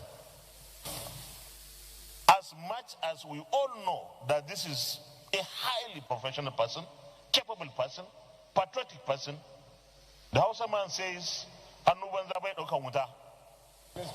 you don't approach fire with empty hand. Say, unless kokana damagani koka sharifini. That is to say, either you have antidote that fire will not burn you, or you are a sheriff. I don't know what a sheriff is in.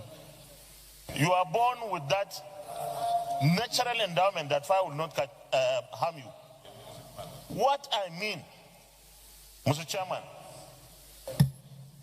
when we give him the job and Mr. President appoints him and swears him in, let's enable him and armed forces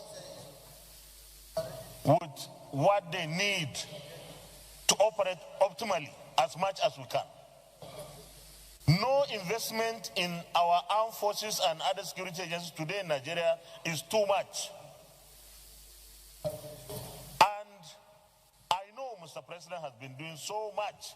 He has ramped up funding for our security agencies and armed forces. But let's take this opportunity that we now have the kind of people we need in the armed forces at the leadership level. We motivate those that are in the field and encourage them by giving them what they need. Because no matter how professional they are, they cannot operate in vacuum. I believe that budget 2026, when it comes, should have more and more layers of additional resources for armed forces. And we should never make the opportunity we have slips, because our armed forces are totally committed, geared to fighting the insurgency and banditry to its finish. So let's push them with more resources and hold them responsible. Thank you very much, Mr. Chairman. Thank you. You just take it so that you don't forget. One of the things one of them wanted to ask, which was also on my mind, is that you are nominated at a time when many of our children are still in the bush. A lot of children in schools have been kidnapped, some have been rescued, and some are still in the bush. What will you do differently? And how can you assure us that with this nominee, or with this nomination, that we are sure that you'll work with all, you'll be able to work with a team under you to ensure the release of those children and to give Nigeria a better image? You may proceed to answer that, please.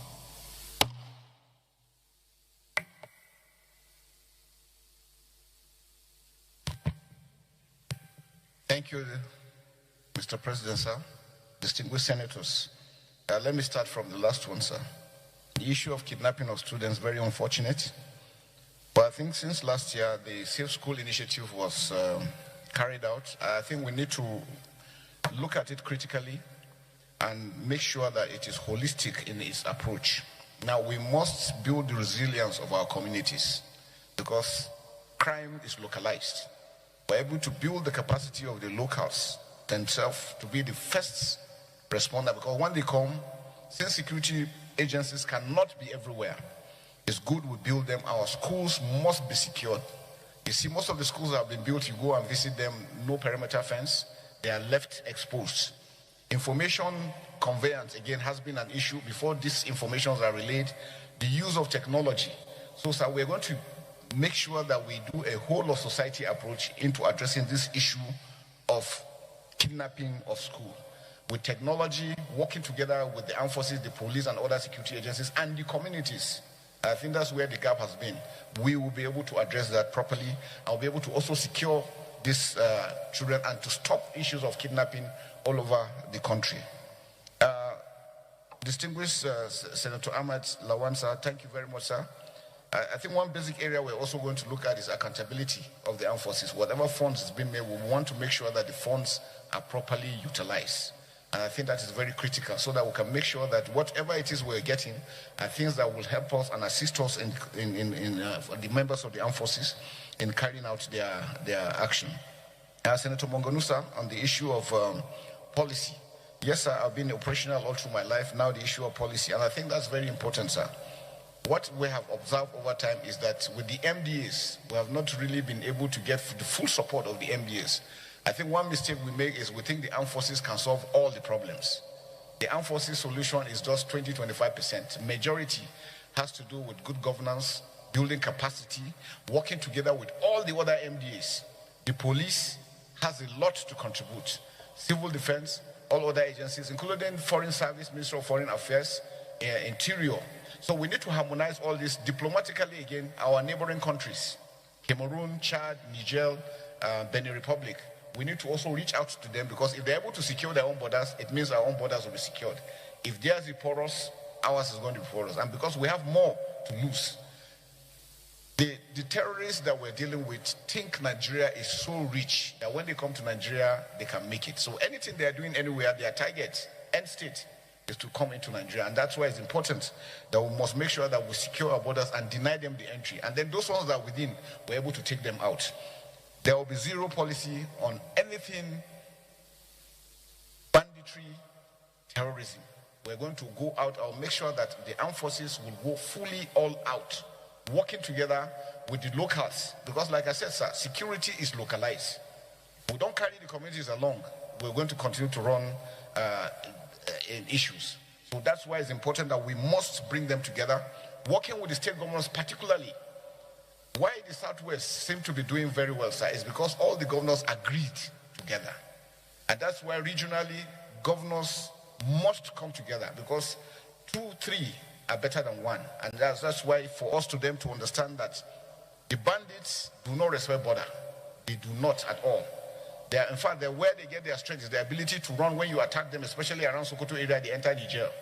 And once they get to Niger, you can't touch them until they come back in. And that's why I said it's important that for the multinational joint task force in Gemena, we need to also build up their capacity to hold up down towards the border with Mali and Burkina Faso, because we're beginning to have those, and that's why we're having those incursions into Kwara, coming down southwest, and we must stop them not to get further than that. I think action has already been done and put in place. It is for us to harmonize all this, firstly to ensure that all the MDS know they have a role to play. And so one important aspect is our legal system that we need to look at. Most of our laws look obsolete, and because sometimes justice is delayed, then it becomes a problem. Because once punishment is meted immediately and action is done, it serves as deterrence to others. And that's why I think critical that we must be. And so I mentioned that all the MDS need to do the legal service, the correctional service, the civil defense, all mining activities have to be monitored properly, because that's another source of funding. All areas that they are getting their funds for, we must look at those aspects and stop and prevent them. And like we said, sir, the ability to also monitor where the funds are going to. If we're able to do that holistically using technology, sir, we'll achieve so much. Thank you very much, sir. Just a minute.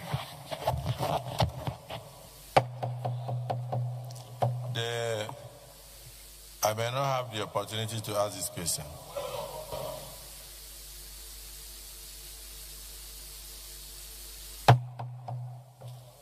Since I'm the one in charge.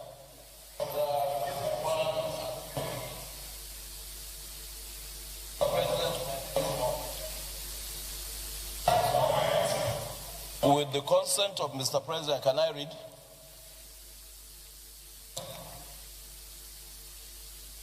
Notice shall not be dispensed with in this case of a motion or in respect of any other proceeding for which notice is required, except with the consent of the President of the Senate and the general assent of the senators present.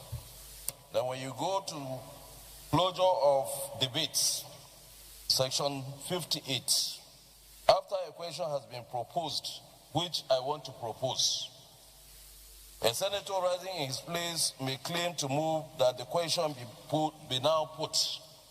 Sir, can I stop here just to expatiate? This is a chief of defense staff that had been in the system. He knew everything, and we are talking about security, and he's going to man a ministry that will be handling security matters for this country. Very sensitive. So I believe that we have had close sessions with him severally, and some of the questions that will be asked here and the responses may not be well dispensed at this moment. So I feel we should just allow this gentleman to take a bow and go. Not carry. There's not. This is it.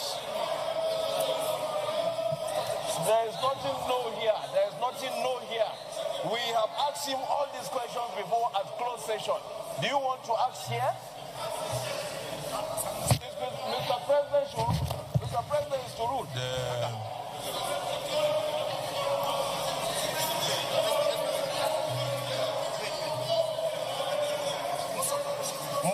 Most of the questions are security questions. Most of the questions are security.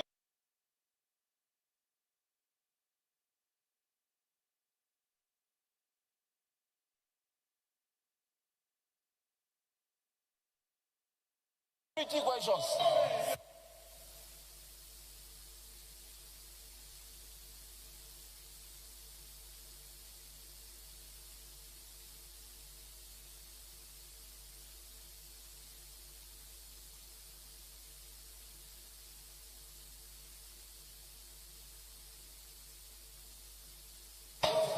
People want to appear on TV. Order, please.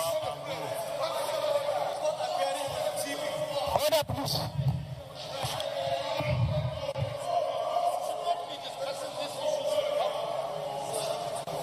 Order, please. Okay, order, please.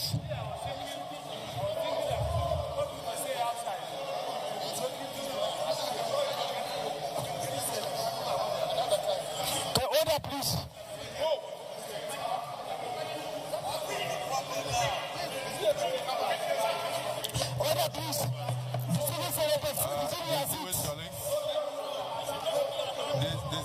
Resume your seats, please.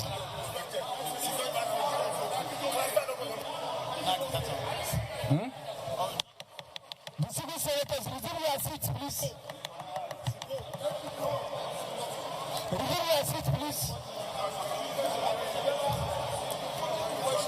Distinguished senators, titles down, resume your seat. Go back to your seat.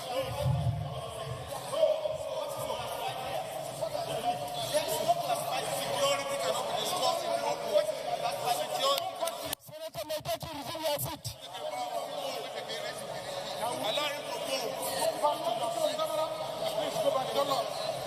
Senator Naija, resume your seat. Off the camera. Please secure the matter can be scored in the open. Let him go. It's not today.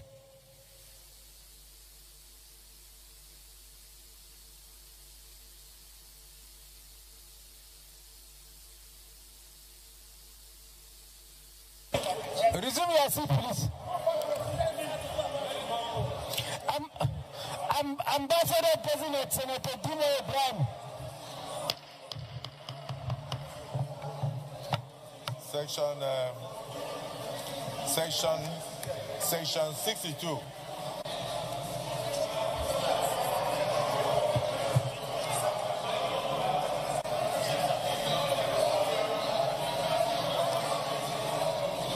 Senate standing orders.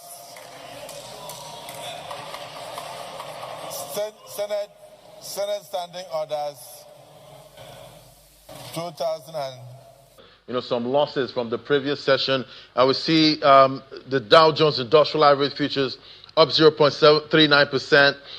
Tech-heavy Nasdaq 0.413 points, giving us direction on what to expect, for the market's close. Unless you don't want to be a senator. Whenever the president of the Senate or the chairman rises during a debate, any senator then speaking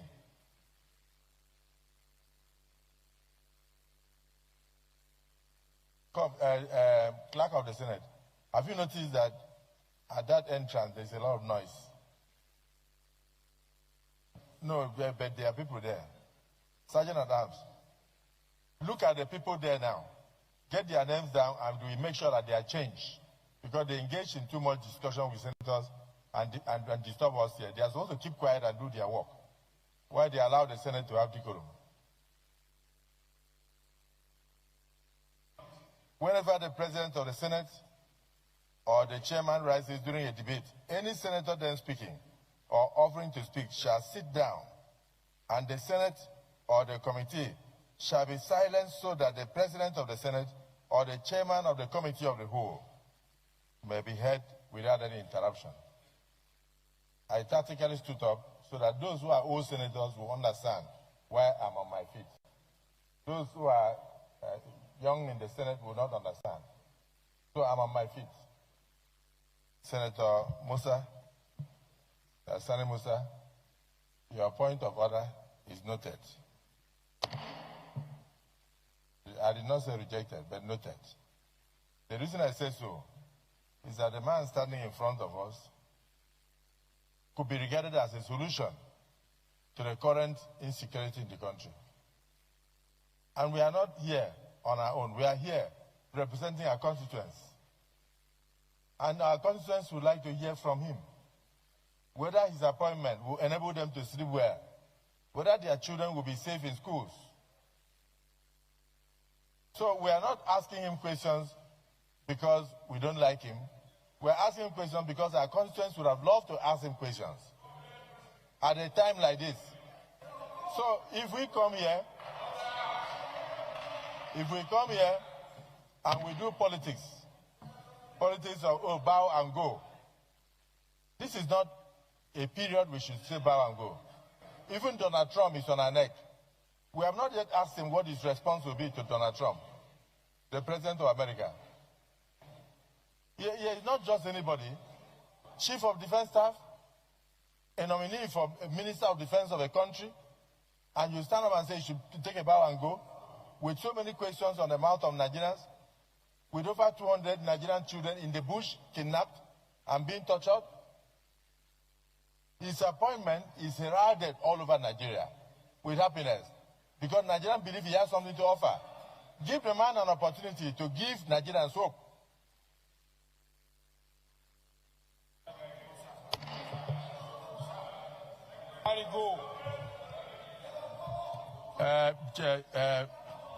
Mr. Nominee, you answer questions, but you will not give any strategic information on the strategy that you use to achieve your aims of securing the nation. You will not. And anything you want from this Senate or National Assembly to assist you to do the work, we assure you that we are available. Is that the view of the Senate? Yeah. So really, don't take it that we are not happy. We are all happy. We applaud, Mr. President, for your nomination. We have a lot of hope in you based on your track record. But a few questions are begging for answers. The Senate has just set up a committee to find out from the cry of the governor of Kebbi, who gave the order for the soldiers who had prior information that kidnappers were coming to the school. Is it St. Mary's School or where? Maga. And they went there and they even took the students to the field and taught the students what they would do when the kidnappers come. But 30 minutes before the kidnappers arrived, somebody gave order for the soldiers to withdraw from the school. And the kidnappers came and operated, and children were packed away. And the governor raised alarm all over. As the Chief of Defense Staff, former, now a nominee for the office of Minister of Defense, I want you to know that this Senate has set up a committee to investigate who gave that order and why they withdrew to give access to kidnappers to take those children unhindered.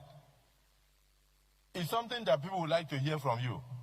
And as we speak now, Brigadier General Oba has not been found, whether he's killed or not killed. He made a phone call to disclose his location. Who gave those coordinates for the kidnappers or the terrorists to go and pick him? Those are questions begging for answers. And then somebody like you are highly placed in security service. You have been everywhere. You have attained all the ranks.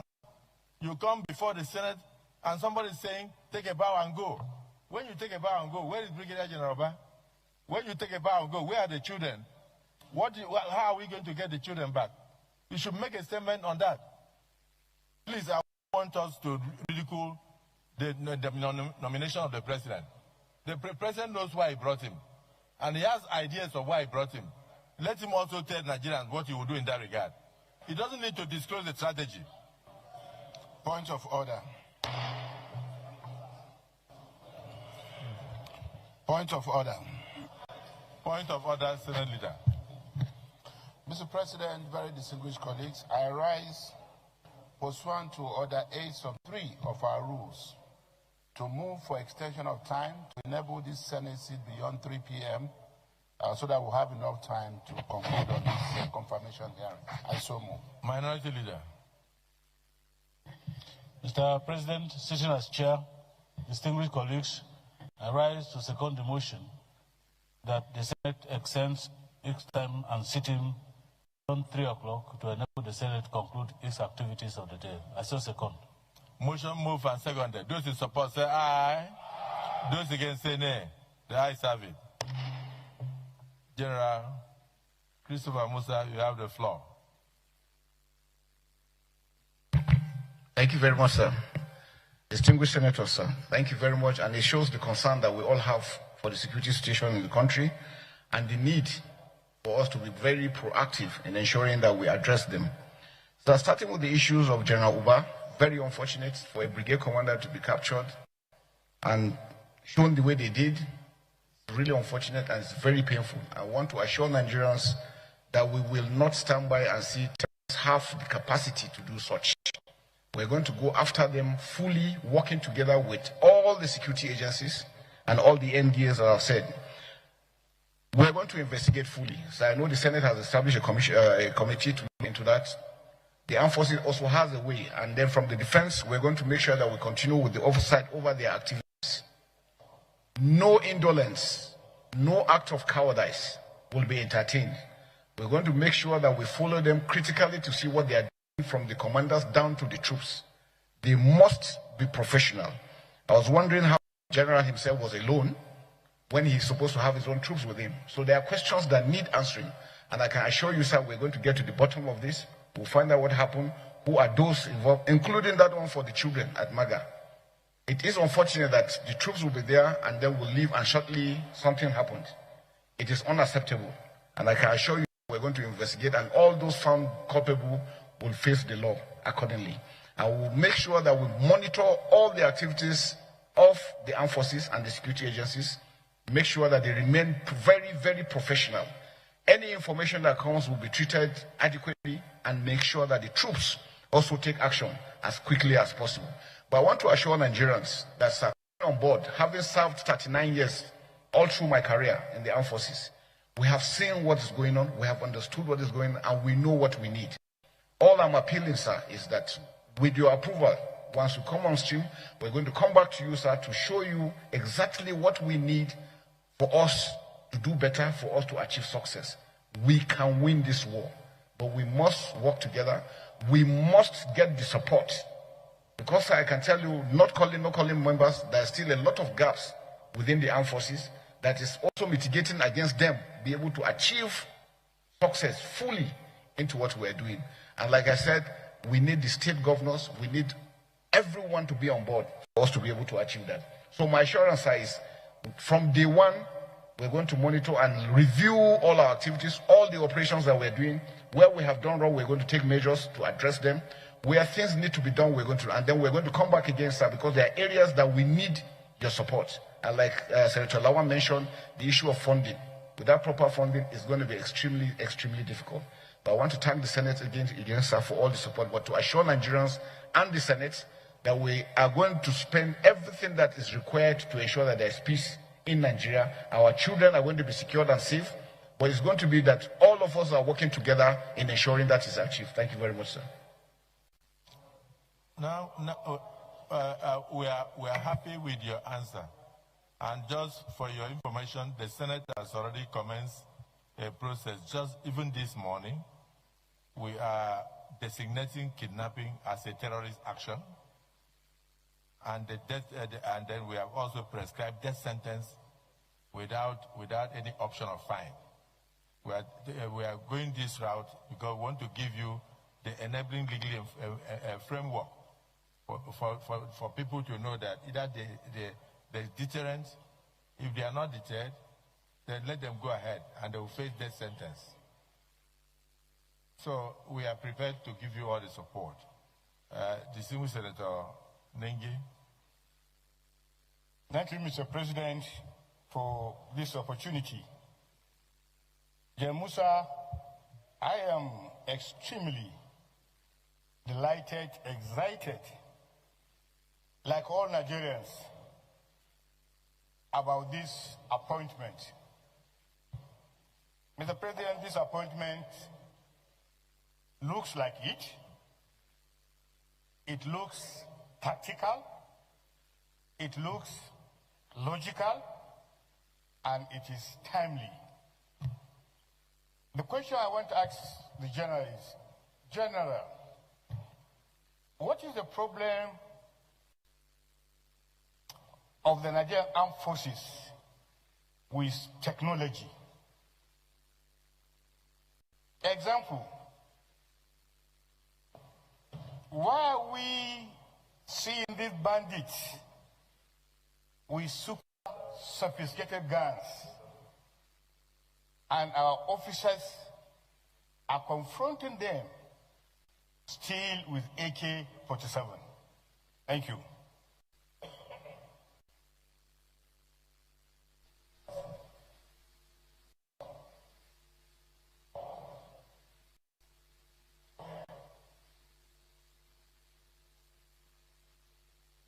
Thank you very much, Mr. President. Sitting as chair, present Nasarawa South. Mr. Nominee, sir, I want to commend the Commander-in-Chief and the President of Nigeria, Senator Ahmed Bola Tinubu, for nominating you. Senator, I didn't do it. After Senator, now you are speaking, so just give 2 minutes before you go. I know you want to ease yourself, but just 2 minutes.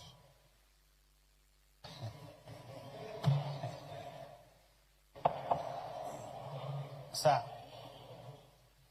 like the Senate President sitting as chair has said, and my other colleagues, to me, your nomination is based on popular demand. And I want to congratulate you for that. You have achieved a lot in your military career, and this is another chance for you to prove yourself. As such, you cannot afford to fail. To ask you what you are going to do to achieve this feat put before you, if confirmed, is like asking somebody eating food to drink water. As such, I know what you need to do. You know what to do. My only concern is that what the Senate President has said, there have been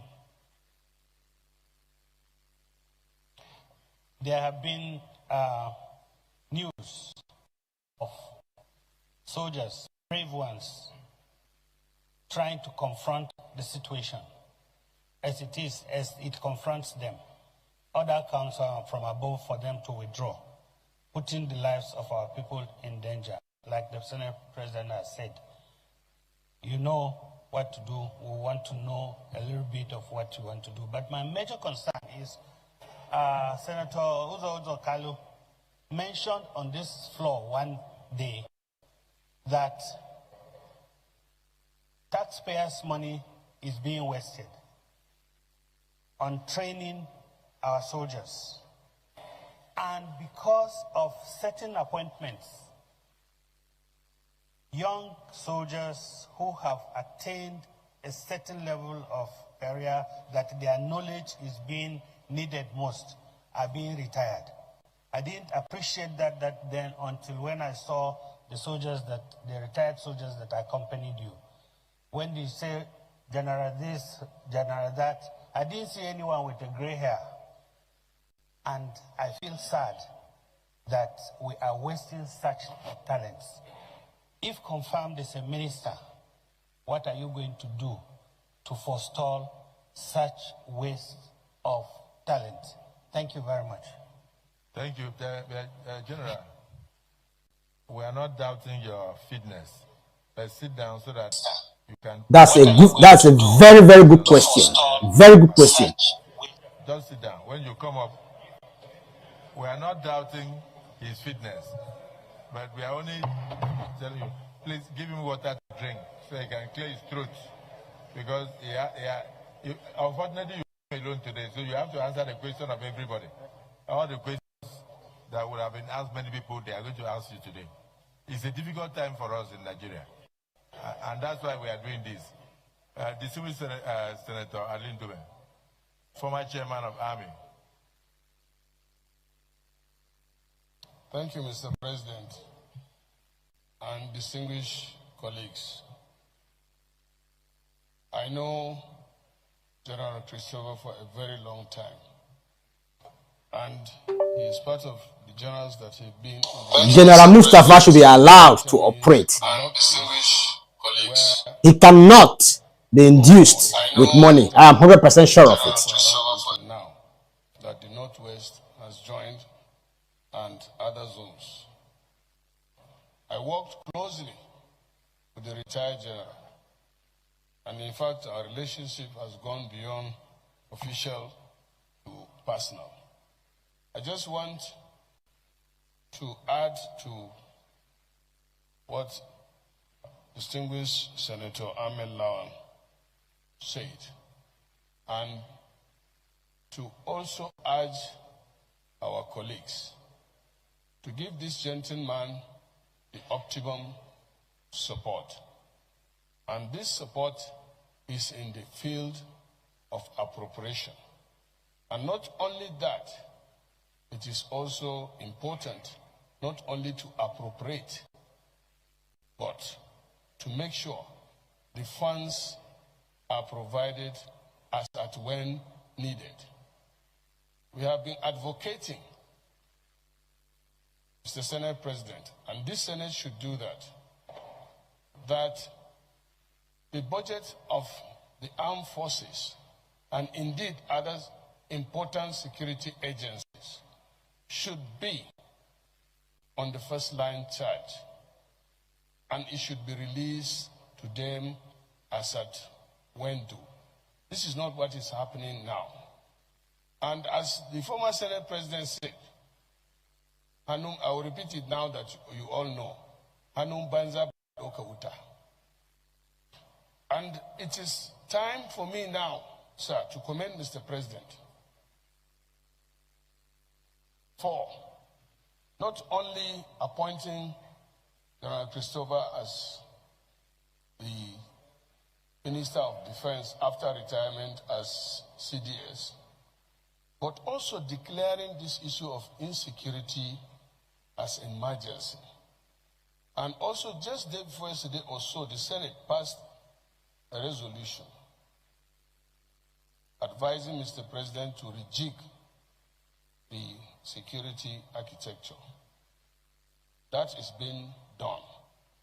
Now what is remaining is to give the military and other security agencies what they need to walk the talk. Now back to the question. I am constrained by what you said, that some of these questions should be asked in executive session. But fortunately, what I discussed, or my question to the minister now, is something that I discussed with him. Now that you have the chance to ask, because he told me that generals don't complain. If he had so, which is not what I will discuss, if you give him 6 months, if he doesn't get it done, he will drop the uniform. That time he was in uniform. Now you are a civilian. Now you can complain because you are no longer in uniform. As at the time, which is the tradition of the army, generals don't complain. So my question to you, my big friend, is will you ask for those things from your appointee, that is the CNC, and here you are before the Senate that promised to give you that support. So if you ask that question or you demand for that thing, I want to believe that the Senate will support you to get it. And that will mean that this issue of insecurity will be something that will be a history when we are still senators. Thank you. Thank you. General, no, you don't need to answer. I hope you are writing it down. Let me invite Senator Wadada to also ask questions. Please just restrict yourself to 1 minute. But in the meantime, Senator Wadada, accompanying the Chief of Defense Staff Emeritus and Minister of Defense nominee is Honorable Ajaraton Kulobali, Second Deputy Speaker of ECOWAS, and Honorable Bile Tunkara, the Fourth Deputy Speaker of ECOWAS. They are in the Parliament to observe the screening. And just on behalf of the Senate, I welcome you. And I thank you for coming, and I wish you journey mercies when you are departing. Merci beaucoup.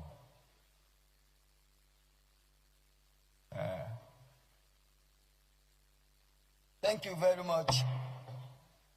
Mr. President, sitting as chair, I remain Senator Ahmed Wadada Aliyu, Sarkin Yakin Kefi, Magajin Dangin Lafia, and I represent Nasarawa West Senatorial District of Nasarawa State. I still remain horse rider, yes. Mr. President, sitting as chair, distinguished colleagues, Mr. Nominee, at this point, mine wouldn't be question. It will be commendation, congratulations, and some level of caution to the nominee. Commendation to say that truly by your nomination is a confirmation that the President of the Federal Republic of Nigeria, Senator Bola Ahmed Tinubu, truly has the eagle eye to have nominated you to be Minister of Defense. And I congratulate you.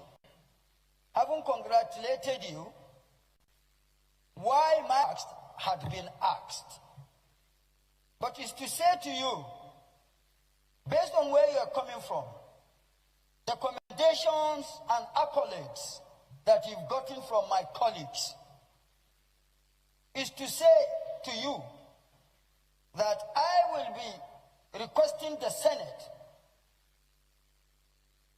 to give you like what had not been done before. You will be approved. But in principle, it will be probational.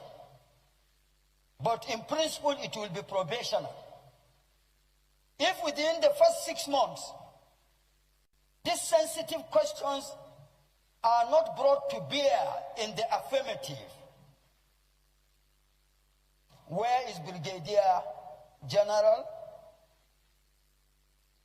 who authorized the withdrawal of soldiers 30 minutes before the operation that saw to the kidnapping of the MAGA, 25 children in MAGA, and etc., are not answered, or no progress is seen by the Senate, extension of the country, because the Senate is the country, care of within the first 6 months. This same Senate that members have applauded you, commended you, and will approve you, the same Senate will call on the President to send you packing, so that any other person that is saddled with the responsibility that you are saddled or will be saddled with, which quote and unquote will be within the sphere of security responsibilities, will sit up when and if such a person is saddled with the responsibility you are saddled with. To this, or with this, once more I congratulate you, and I caution you to have, I don't know if you play polo because you are not a polo player, I would have known. But for you, for an officer retired that has gotten to the level that you have gotten, eyes on the ball. Thank you. Just one minute. We take it like this until we get here. Or maybe because there are very few hands here, so I can start from here. Senator. You want to hold that back. Leadership. Who in leadership? Huh? Who in leadership? Deputy leader. But please just keep it to 1 minute. Go ahead.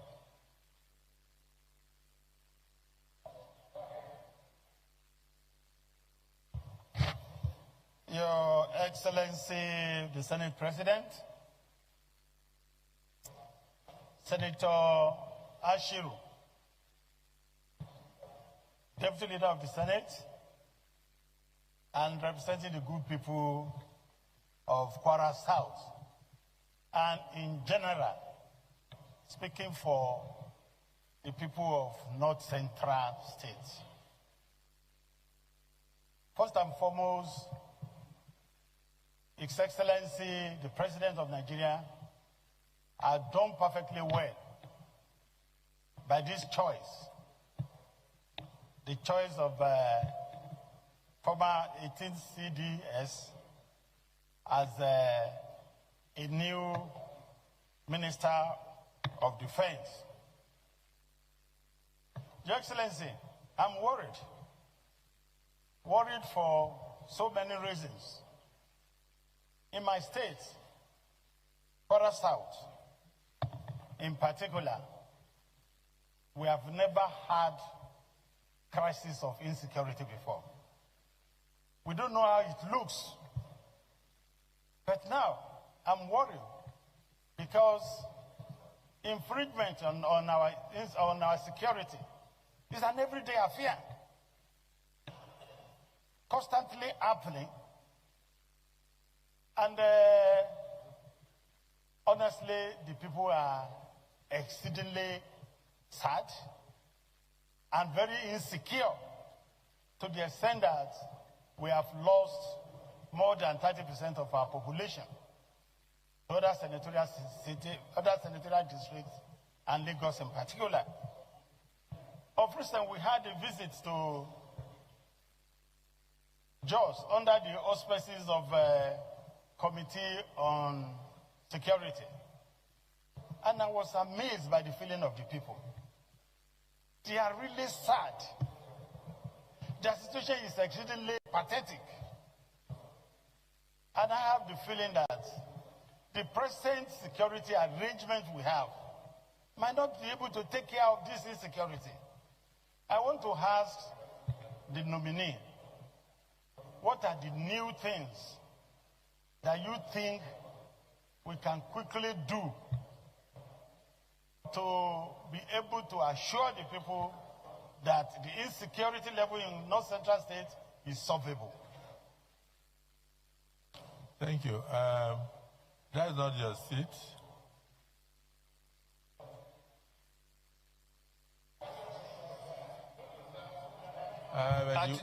You will only ask questions on his seat. Yes, Senator Kawuden, Senator Fadaunsi, Senator Musa, then we'll go to the other side too. He called me. He called me. But you know Father should talk first, don't you know that? He's not your mate. He's not my mate. Mr. President, my distinguished colleagues, who are you?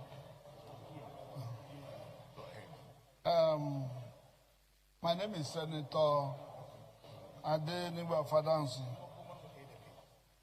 representing the good people of Oswist.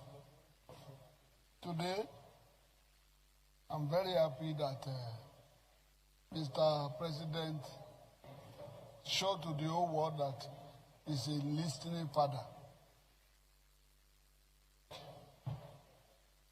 We highlighted this, there is a fault in his security architecture. and immediately changed the narrative, which the whole country now is happy that General Musa, who has done well in his military career, has been appointed as minister, has been nominated as the Minister of Defense. And you will see that when a retired general is nominated or appointed as a defense minister, there's a language that they speak down. The whole country now has the hope that things will turn around by his involvement.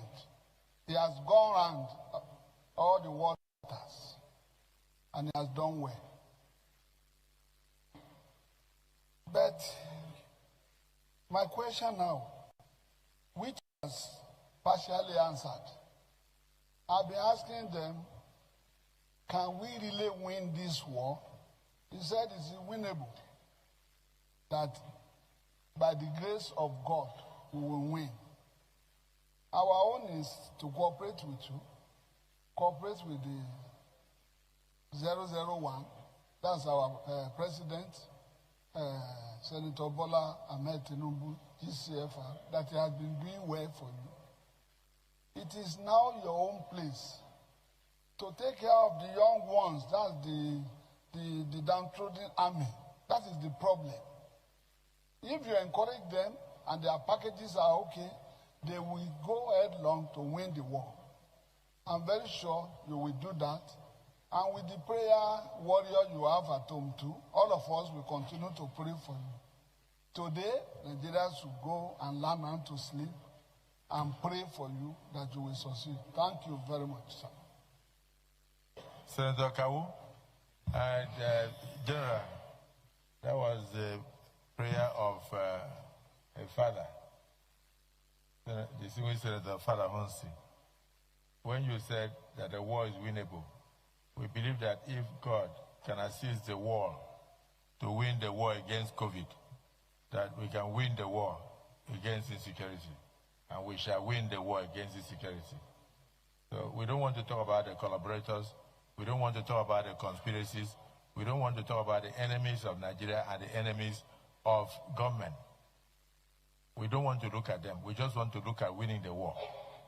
We must win this war for us to bequeath a better country to future generations. Senator Kawu.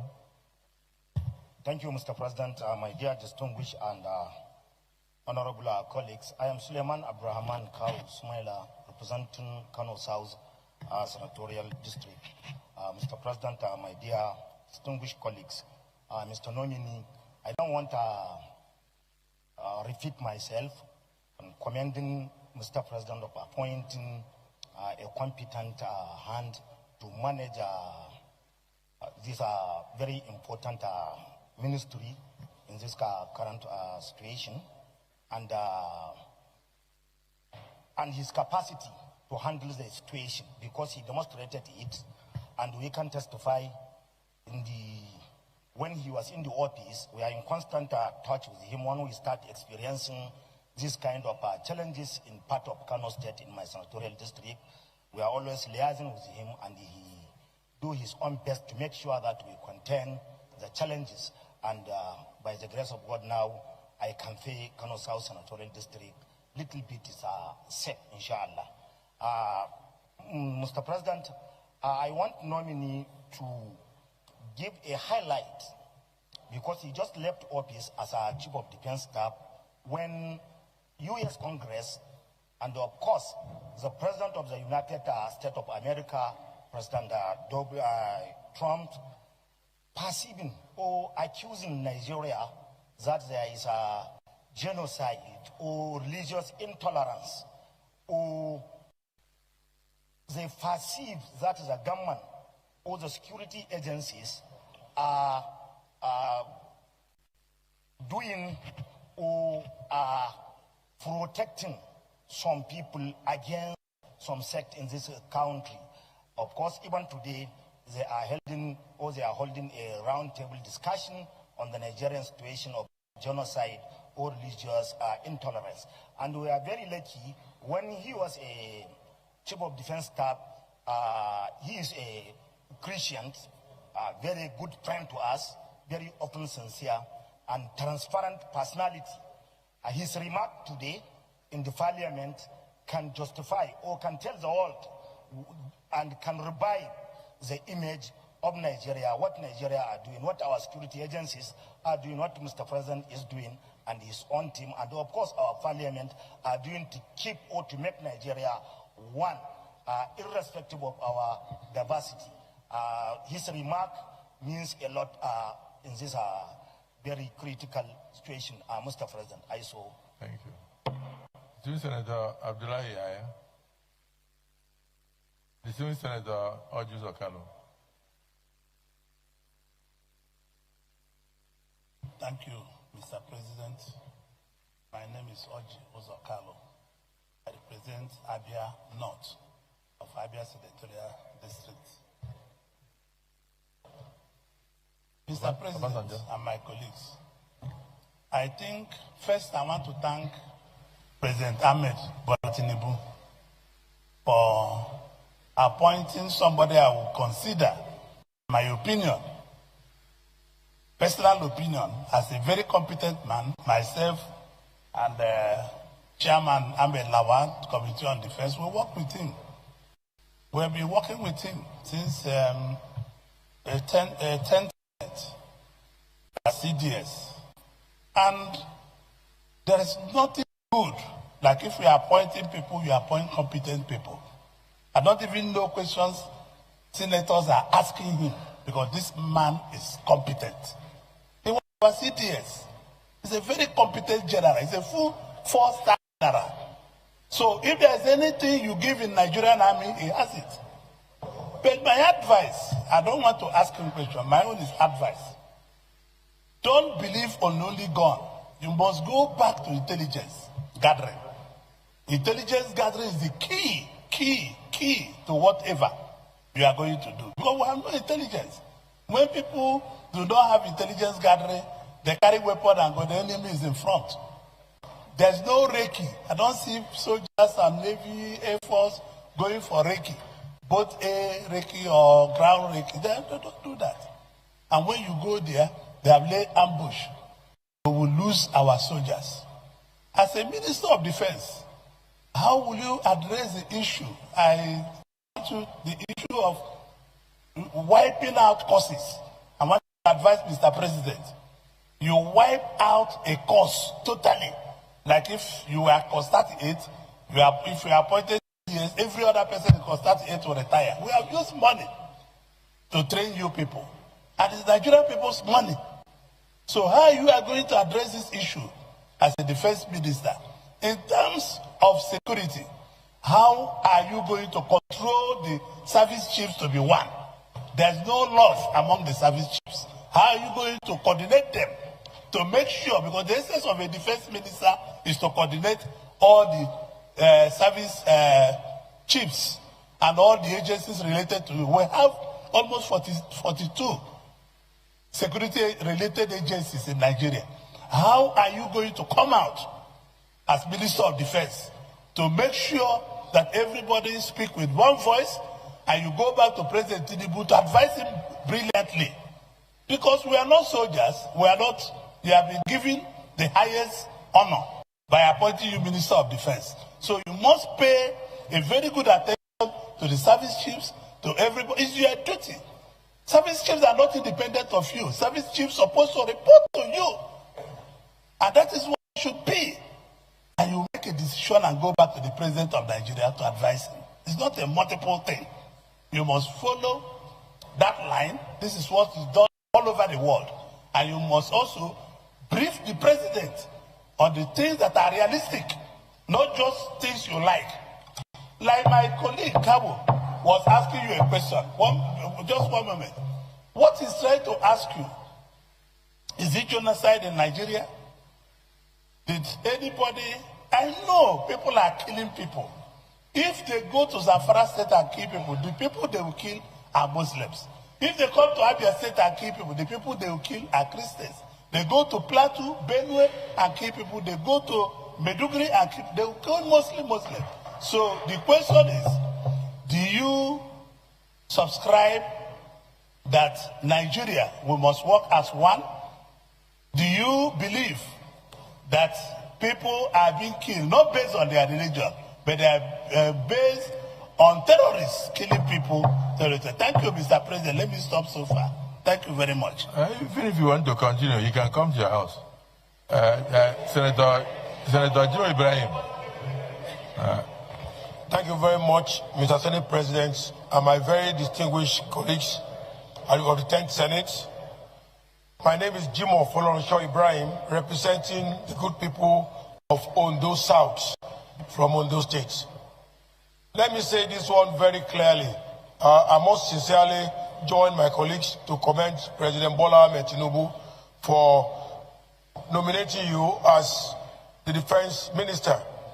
But let me say clearly, Mr. Senate President, all over the world, military only account for 20% of counter-terrorism. There is nothing you can do that you can score more than 20% of counter-terrorism insurgency. Therefore, yes, we need the budget, but Mr. President will not give you the entire budget. Because 80% of success factor, Mr. Senate President, is still hanging somewhere beyond the military. At the Senate here, under the Senator Okoyemi Bamidele, as the Senate President generously approved, continued discussion of the security summits in the 6 geographical zone in Nigeria is still ongoing. That action alone accounts for 10% success of counter-terrorism in Nigeria. People are involved, legitimacy of the people are involved. General Musa, you know, with due respect to you, aggression will not solve the problem. There are many other issues. Relationship, interpersonal relationship. The Senate President and the President of Nigeria are liberalists. They believe in cooperation and collaboration to distill an order to create peace in the firmament of the Federal Republic of Nigeria. The army cannot be an exclusion of cooperation and collaboration in solving insurgency and security.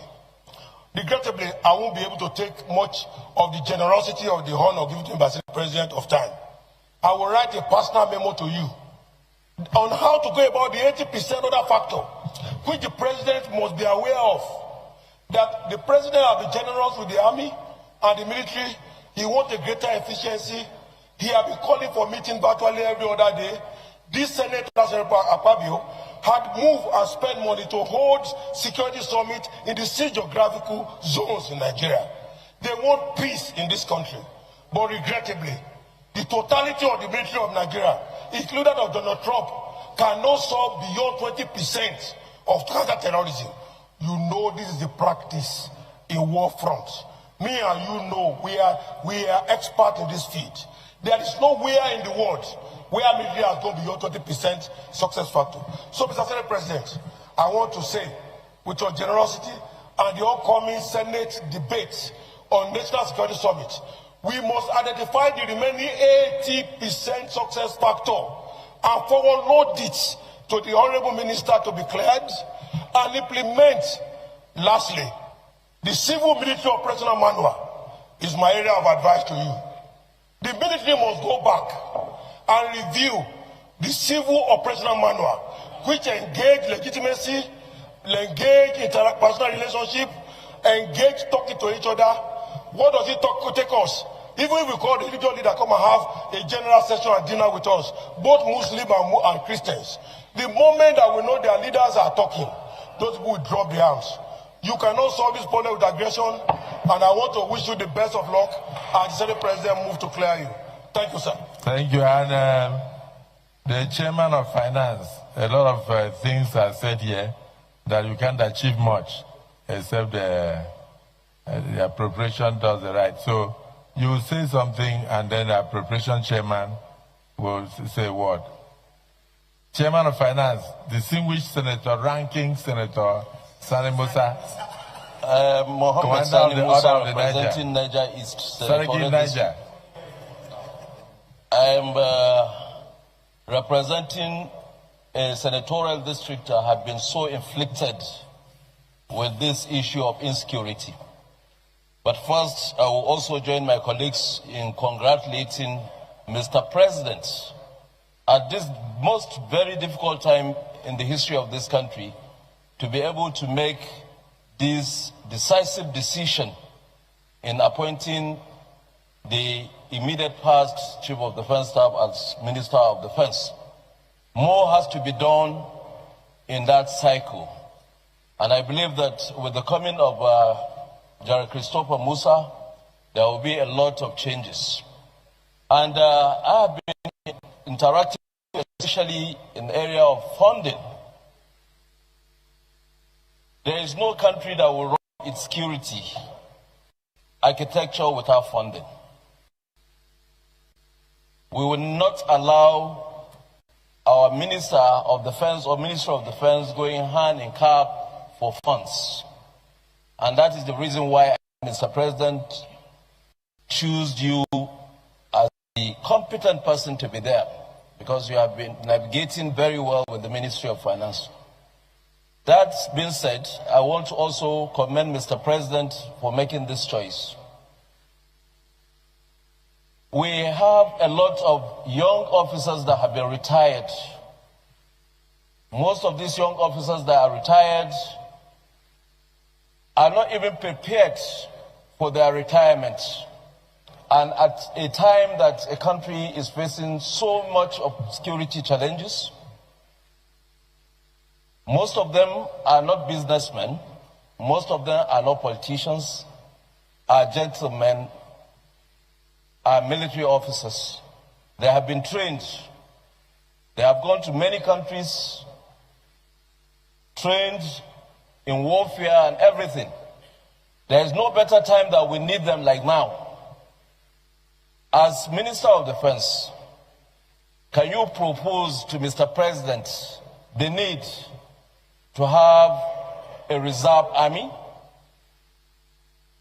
Have we reached a stage that we can now start thinking of bringing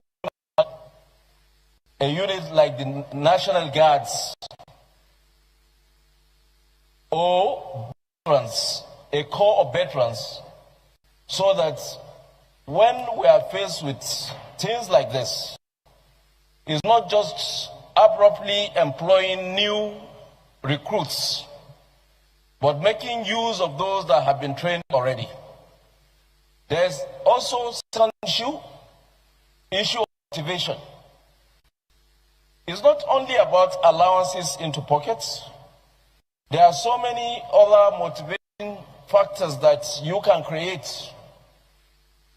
to enhance the agility of the armed forces.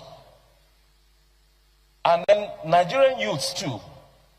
A lot of people today, seeing what is happening on the social media, especially when you see a soldier going on social media, making any sort of presentation, it discourages a lot of youths in wanting to go into the service. Mr. President was suggesting about NYSC. One of the core factors of establishing this scheme is also to be able to get agile youths to have interest in how to join armed forces to defend the territorial integrity of this country. As Minister of Defense, will you try as much as possible to see that these three issues I bring up, you come up with something that will be able to at least give the Nigerian Armed Forces the leverage to make use of this, the youths, the veterans, and possibly creating a kind of national guard. Thank you, Mr. President. Now, you notice your answers are very relevant to today's situation and the future. So try and smile. Distinguished Senator Olamileko. Thank you very much, Mr. President. Very distinguished colleague. Mr. President sitting as chair, let me join my colleague and the entire Nigerians in thanking Mr. President for bringing back General Musa Christopher. Mr. President, I'm one of the very few Nigerians that was disturbed when I learned that General Musa Christopher was retired. But in a way, because of his good deed while he was in office, I know that definitely along the line, the president will give him another assignment. I never believed or thought he would be nominated as the minister. But immediately, his name was announced as the new Minister of Defense designate. It comes with a lot of applause and good commendation from Nigerians for one singular reason. Because Nigeria feels it's a round peg in a round hole. And as such, a welcome development. Sir, I want to say this. When you came on board in 2023, May 2029, when the president assumed office, and you swing into action, there is a lot of reduction in all these incidents that we have, kidnapping, banditry, and everything, that in 2024, the report is there and it's clear that we have the lowest number of kidnapping and banditry in the country. Not until recently again, when you are about exiting office, that we have this sporadic rise in banditry, kidnapping, and terrorism across board. Nigeria would like to know what brings about this sudden rise again in banditry, kidnapping, and this terrorism act across the divide. Today, you are the nominee of Mr. President as the incoming Minister of Defense. Nigeria will equally wants to know what are the strategy, even though without full disclosure, that you will put in place to bring back the good old days while serving as the Chief of Defense Staff of this country. I so submit, Mr. President. Thank you. This is Senator Oshimole. God bless the President. Sir, I joined in commending the nominee, and I was very inspired by your opening statement. But the last word you used, I was a bit confused. When you said, we can win this war, I thought that is begging the question. What we expect from you is assurance. We will win this war. We shall win this war. Not can. Can is about potential. We have talked too much about potentials. Under your leadership, Nigeria will win this war. Under President Bola Tinubu, we shall win this war. That's the kind of assurance we want. That's it. There have been a couple of observations that people have raised.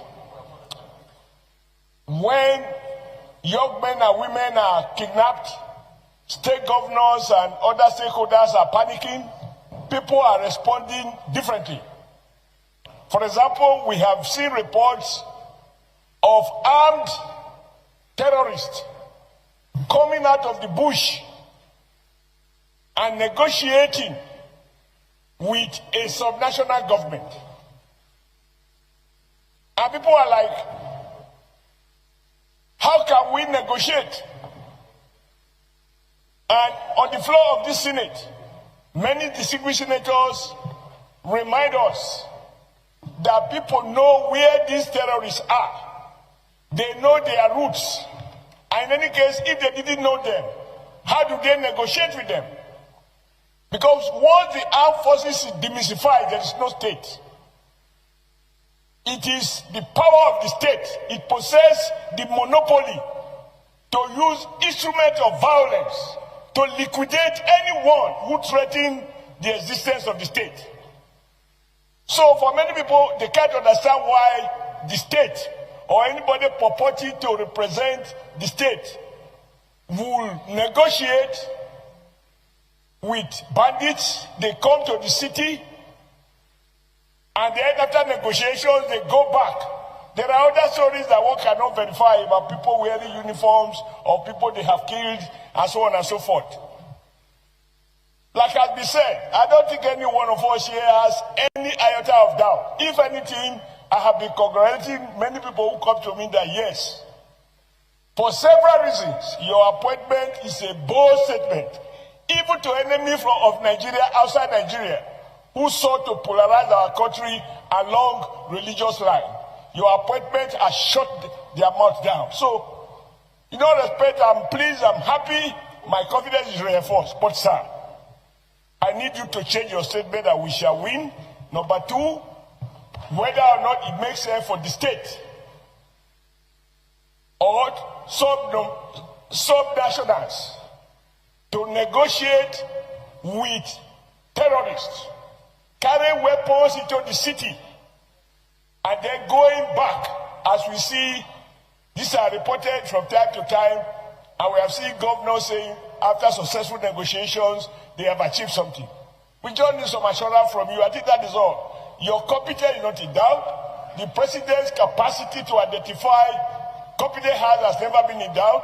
I ask somebody here, have we ever condemned any? I think you are yet another addition to President Bola Tinubu's determination to put not round peg, square peg in a square hole. That is what you represent. But I don't need some assurance to tell my children they don't have to worry. We have a new sheriff in town. Thank you very much, sir. I think you spoke the minds of all those whose hands are up. Because, which side? Okay, say something. No. Thank you, Mr. President. You know, there is another screening of some ambassadors going on. That's why a lot of senators are moving there to go and contribute. So, thank you. If everybody here is just to ask questions, little time. Can you write down the questions you cannot ask? Can you write? No, you have asked me to speak.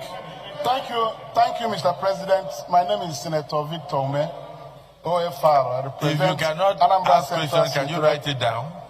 I represent Anambra Central Senatorial District. Mr. President, because a lot of time has been taken in putting questions, I just want to, not to be repetitive with what others have said. When General Musa was withdrawn as Chief of Defense Staff, I was very apprehensive. I was very sad. But I didn't know that Mr. President was reserving you for this great role, to be Minister for Defense. So now that you have come back, my hope is renewed that somebody who will do the work with experience has come back. You were general in the army. You are still a general. A general doesn't retire. Once you come out, you are still a general. With this litany of generals you have come here with, all of them have rich experiences. I just want to tell you that we expect so much from you. This country is passing through a grave situation. You will notice that my brother, Senator Sani Musa, touched on the declining enrollment in the armed forces. Before, our youths were struggling to join the armed forces. No. But today, it's no longer like that. I want to ask. No. Yeah, up to now, there's sometimes over 10,000 will apply, and they only have 300 chances. Yes. So what I'm saying is that the number is still up. The quotas are not taken across the country as allocated. I'm telling you, I'm just telling you that we still have. Let's ask Mr. President, Mr. President. If this is, that means we have exhausted ourselves. No, I'm coming. I flew to Enugu with an officer who went to work on recruitment. And I was told that people from that region are not, I'm sure it's the fact that you know, they are not joining. Because they said that when they join, they are sent to the northeast, where they die. Senator, raise the issues to the subject matter. Screening of the nominee, not your discussion with another. So I'm telling you right now that even today, even if it's immigration, they oversubscribe. If the army oversubscribe, how can we be talking like this?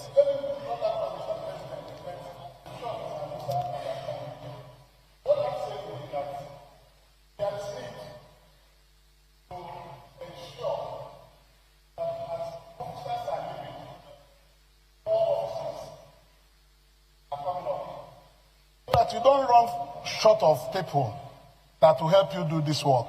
I know you are going to be Minister for Defense, no longer Chief of Defense Staff. But all of us here, whenever we see an officer killed in the field, it pains us as much as it pains you. The problem is that there is need to protect our officers. What happens when we see people killed in the battlefield are just like the match, football match. Whenever Nigeria loses an international match, everybody is low. So I want to say that I'm happy that you are back, and I pray that God will help you. And without saboteurs in the armed forces, there are saboteurs in the armed forces that have been responsible for the things we are seeing that are very unsavory. Look deep and see how not everybody carrying arm is a patriotic military officer. So that those who are against this country are weeded out, and those who are strong enough in patriotism are pushed forward. This is what I have to tell you. May God be with you. Thank you. Thank you. Thank you. In reality, we are through with the questions. Is there anybody who is opposed to the nominee, being cleared? Senator Plank. Different, sir. Unless it is different. Yes, very different, sir. If he talks, I talk. I don't want. We have had enough commendations. Okay, sir. Okay, President of the Senate, my colleagues, I subscribe to all the praises made to him. I just wanted him to make an observation that the uniqueness of his appointment, he should be encouraged to find a space and pray, because the type of ovation he's receiving with this appointment is unprecedented. I represent Pangshin, Mangu, Kanki, and Kanam, and it's a domain he knows very well. With his appointment yesterday, drums were rolling. A clergy, both Islam and Muslims in my state, are happy with his appointment. Expectations on you are very, very high. Sir, with my stay in this Senate for the past two years, I've never seen where the Senates are on the same line on appointment like your own. From the DSP to the Senate President to the Senate President former, and all of us, independent of constituency, independent of religion, and our elders, on you, needs you to go on a prayer. Sir, the last question I wanted to tell you about my own place is, there is a tiny defeat. Even when there is peace, there is a tiny defeat when people can no longer go to their farmland. Yet nobody is occupying the farm. But for anybody who goes, does not come back home. And people who cannot go back to their homes, what effort? I wish you can't answer that. But can you look at that sector? Because when people cannot go to their farm, it's like a defeat. But if people can get back to their farms, it's like it is over. I pray that you observe that. Sir, we're highly pleased. And we'll join you in prayers. Because your success is our success. What the president has done, we feel he has touched us at the right place. So may God Almighty grant you success. Thank you. Tumba Benga Daniels, distinguished senator. Thank you, our president. I'm Senator Benga Daniel, representing Ogun East, and I'm the chairman of the Senate Committee for the Navy. I won't spend more than 1 minute, just 3 quick questions. The first one is on the definition of terrorism and banditry. I'm aware that the armed forces have been armed strong in recent times because they have not been able to deploy fully, because there are arguments about whether we are dealing with terrorism or banditry. And I'm sure if we all agree there is just a thin line between the two and allow the armed forces to deal with terrorism, we'll get better results. My second question is very simple as well. Now that we are debating on the propriety of having community-based police, state police, etc., I want to know the position of the incoming minister, what he thinks about community policing and state police.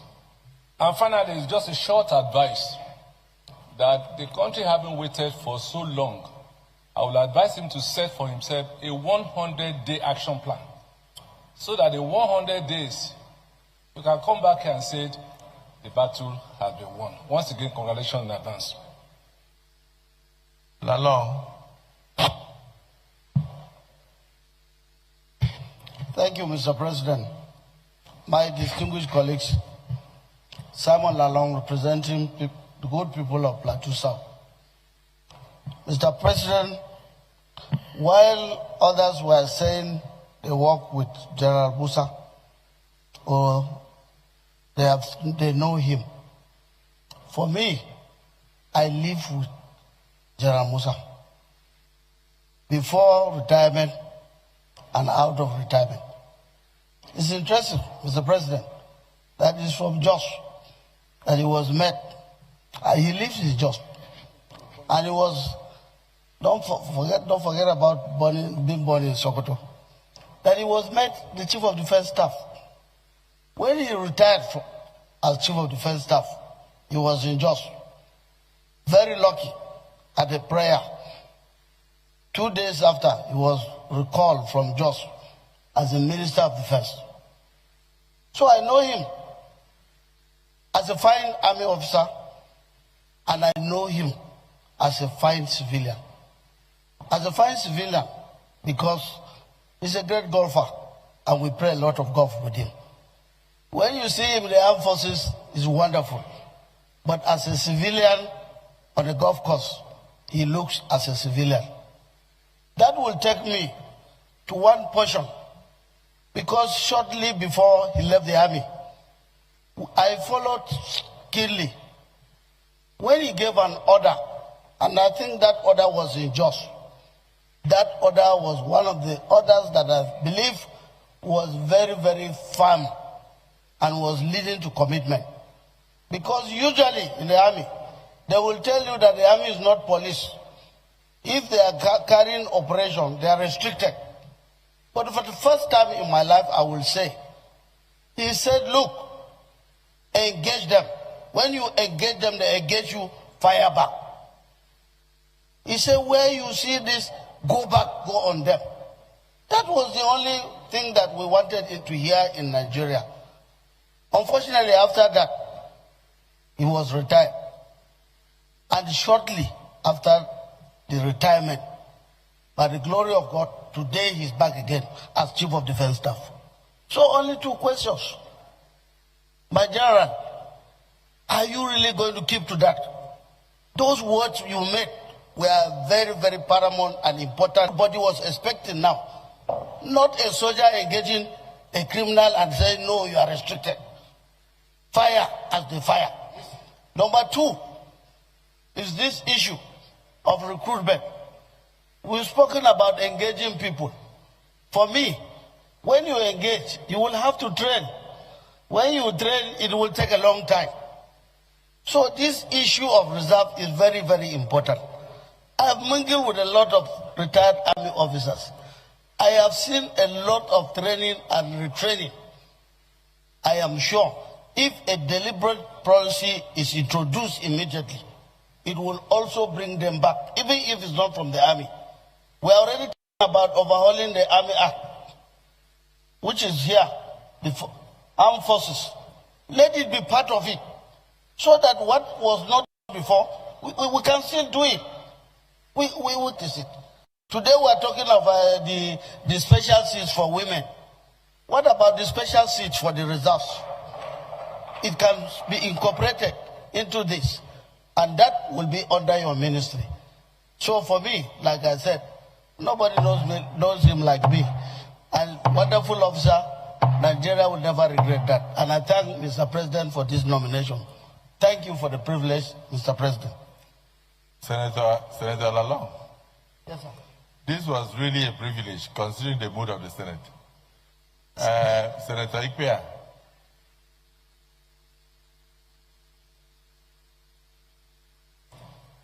Mr. President, distinguished colleagues, my name is Senator Ikpea, representing the good people of Edo Central Senatorial District. At this junction, I want to join my colleagues to thank Mr. President for this noble cause, because we all know what we are going through. It's not happening only in the north. In my place in Ewato, Obiaja, Ewuhimi, and the rest, we no longer go to farms because of this banditry and kidnapping. I want to thank General Musa, retired. I know, we all know your strength. We all know who you are. We believe in you and we trust you. And you know you will not fail us. Most of you, I want to thank Mr. President, because the Renew Hope agenda of Nigeria is what we have to keep us going. Mr. President, I kick off the Renew Hope agenda of Nigeria. And to sustain that renewed hope is to ensure that we deal with the real issues that concern Nigerians. We know, all of us know what it was before, and we know where we are today with the Renew Hope. The Renew Hope agenda have lift Nigeria up. We know what we are. We know the cost of things before. And the only way we can sustain this is when we have security. Then secondly, I want to beg that you also look at the disciplines in the military. Because we pass through the road every day. We know what happens along the road every day. When there's no discipline in the society, and mostly the army, which we believe that the strength of Nigerians, which believe that the hope of Nigerians, you can see that if you go around, if possible, set up your task force, set up a task force and check the military checkpoint. You will discover that every point the tanker driver pass, they collect a diesel from them. Not only them, including other military, other paramilitary. They collect diesel from them. It's an insult to our nation. It's an insult to our name. It's an insult to Nigerians. They do these things, and so I want you to also look at the indiscipline. If discipline is not looked at, it also affects Nigerians. These are my few points. I want to thank you for this opportunity. God bless you. Senator Ekong Samson. Thank you, Mr. President. My name is Ekong Samson. I represent the home front, Akwa Ibom South. Let me commend Mr. President for sending the nominee to us. Like football, he has brought us together. One can say that beyond football, one issue that has brought Nigerians together is the nomination of General Musa as Minister of Defense in this country. I represent a littoral state, a maritime territory, and my question, predictably, centers on what steps the nominee will take to strengthen security in our maritime areas, at our little areas, what steps that he will take. And then, the nominee has spoken very well about the need for policy and collaboration. That is what I wanted to hear. Because without our addressing the issue of collaboration, then we will remain in the woods. So I thank him for touching the very key nerve of the appointment, which is the need for collaboration. I would only ask from the sidelines, what will be your attitude to negotiation with those criminals? Your attitude to payments of ransom? And principally, what steps can we take to make the armed forces more attractive? Thank you.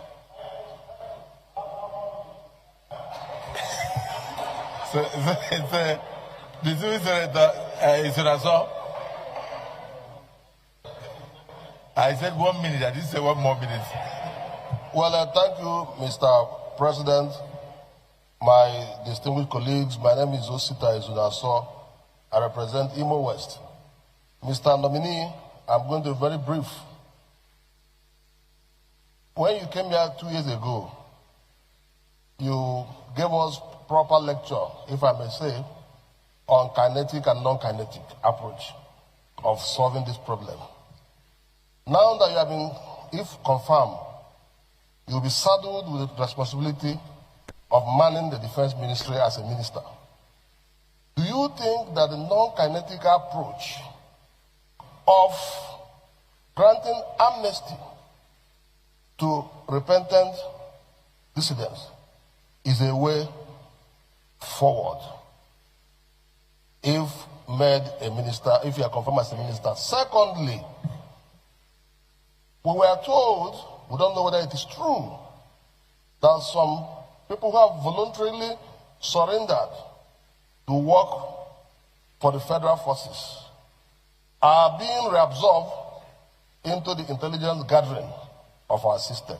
Is it correct or not? Thank you, Mr. Nominee. Senator Anthony Ani. Thank you, Mr. President. My name is Senator Professor Anthony Ani. I speak on behalf of Ebonyi South. Thank you for the privilege. In my place, they say he who laughs last, laughs longest. Now, security, we all know, is of much concern. Any question for the nominee? I'm coming, sir. Just let me finish the statement. I put addendum. You are going into a lecture? No, not lecture this time. So it's of very much concern. Now, the basic question I want to ask, there are two of them.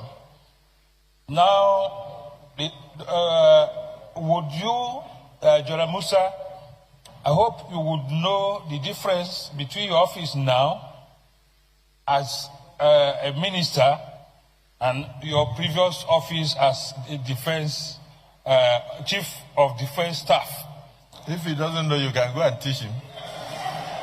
Secondly, I want to advise that his job should be such that he works in very close synergy with all these Are you the president? chiefs, Are you the person who all appointed the him? chief of The person who appointed him will advise him. in the sense that if there is no harmony between them, there is bound to be misfortunes along the way. Point of order. So, Order 52A. A senator at all time must confine his observation to the subject under discussion and may not introduce matter irrelevant thereto. Professor Annie, you are asked to ask questions, not to give lecture. As whether he knows the difference between his office, the new office going to occupy his former office. No, not lecture. Ask him question. And so submit. The question is, that brings me to... Point of order is sustained. Senator Annie, that is why it's not good to speak for the sake of speaking. So your time is gone. Senator Yaradua. Thank you, Mr. President, my distinguished colleagues. I am Abdulaziz Musa Radua, representing Katsina Central. Use your campaign voice. I'm Abdulaziz Musa Radua, representing the good people of Katsina Central. Thank you, Mr. President, and my distinguished colleagues. I want to join my colleagues in thanking Mr. President for this nomination. And mine is not to waste time. It's just to thank my colleagues for all they have said and the encomiums, they have showered on the nominee, whom everybody knows has done well as the Chief of Defense Staff. I want to lend my voice to call still on the need to empower the armed forces, especially now that we have this insecurity that has escalated in the nation. You have come just at the right time, and I believe by the grace of God, you will do very well based on your past performances. So I want to pray that God in His infinite mercy should guide you and protect you and give you the wisdom and strength to ensure the defense and security of this nation. Thank you, Mr. President. Thank you. I was looking at the chief whip to know whether he has 1 more minute. Okay, so I want to thank all my colleagues because I think we've been very fair. The screening of ambassadors is ongoing, so some of you have been going there and coming back, and I thank you for your patience and all your contributions. The nominee, you see why I told you to sit down? You can run off with some of the questions you can remember. The ones you cannot remember, write them down and take them to your office. Thank you very much, sir. Thank you, Mr. President. Thank you, distinguished senators. So from all I've gathered, it shows that everybody is following up with the issue, everybody is fed up, and everybody wants things to be done differently. And those are the things we're going to do to make sure that we have peace. Like Senator Shomole mentioned, we will win, working together as a team. Let me start from bottom up, sir. Starting with Senator Yaradua, thank you very much for the commendation and to assure you you're fully committed. We're going to work together as a team, together from the ministry, with the National Assembly, with the members of the armed forces and other security agencies. All NDAs have roles to play for us to achieve success. Nobody can do it alone. I think that's the most important thing. The difference between the CDS office and the minister's office interlinked, supporting each other, giving them all the necessary support for them to be able to carry out their task. Whatever it is we're looking from the outside as they're operating, we're also providing all the necessary, meeting all the NGOs and everybody, making sure it works. Working with them closely, that is taking. There is no way that we can achieve anything without working as a team. Even when I was CDS, I tried to harmonize all the services to remove all the rancor we used to have before. And now we'll make that very, very important. I think one area that we're going to look at constitutionally is to look at the powers given to the service chiefs, the CDS, ministry. There are a lot of lacunas, there are a lot of gaps that I think is affecting our operations. And I think that is very critical. We must be able to get the service chiefs with their responsibility, the CDS responsibility, and then the ministry. Observing what is being done, following up so that we can make sure that the work, the synergy is seamless. There seem to be still some areas that is meditating against our work. I think those are issues we're going to come. I think what we'll do again, sir, is taking over. I'm going to sit down with all stakeholders. That's what we did in Maiduguri that gave us the success we did.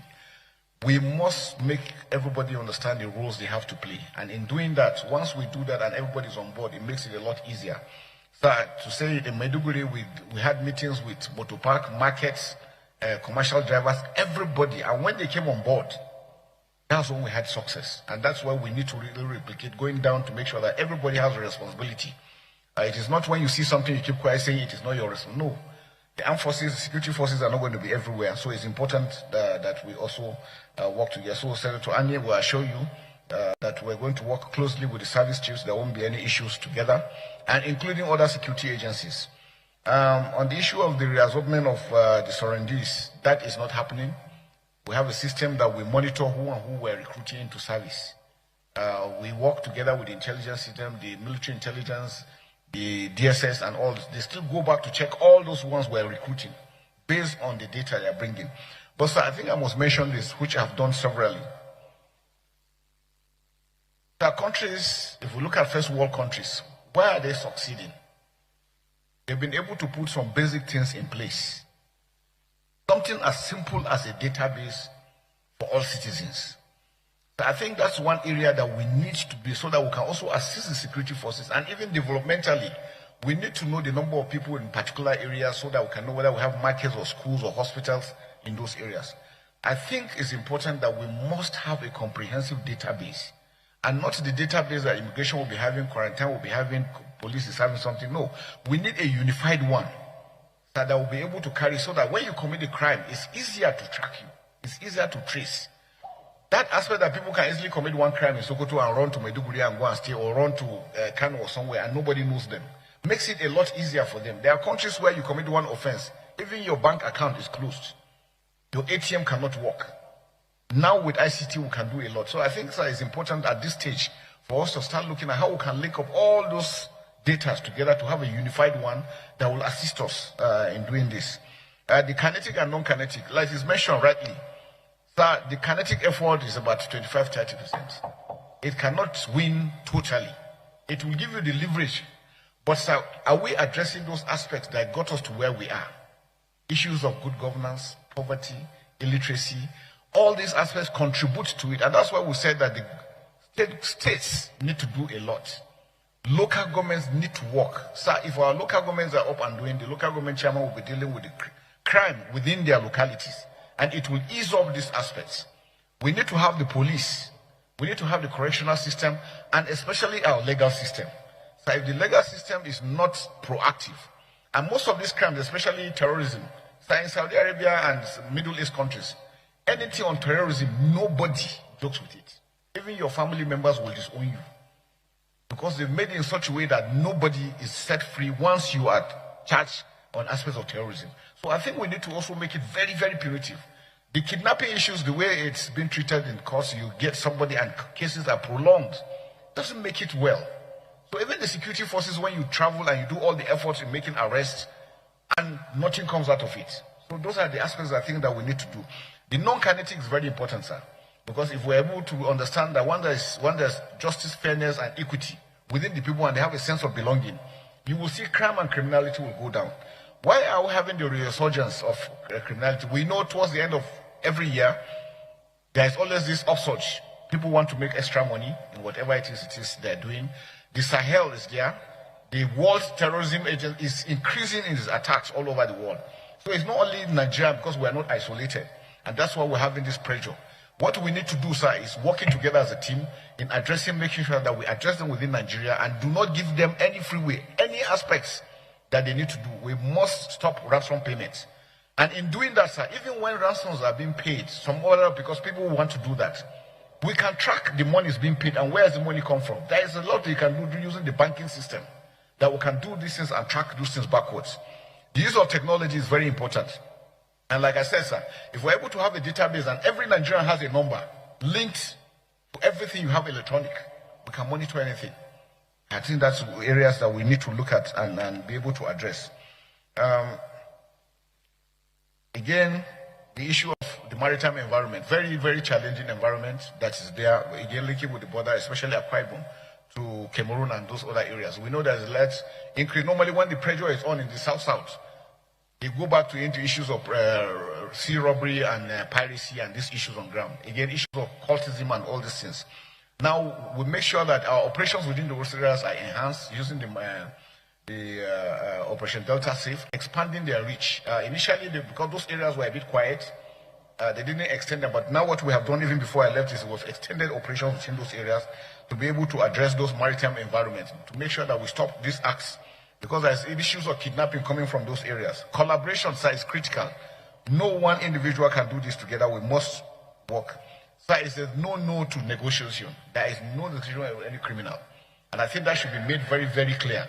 We are working together. States don't adopt such things because those things compromise security. And to tell those that nobody, if you negotiate with them, they will never abide by it. It's just a moment.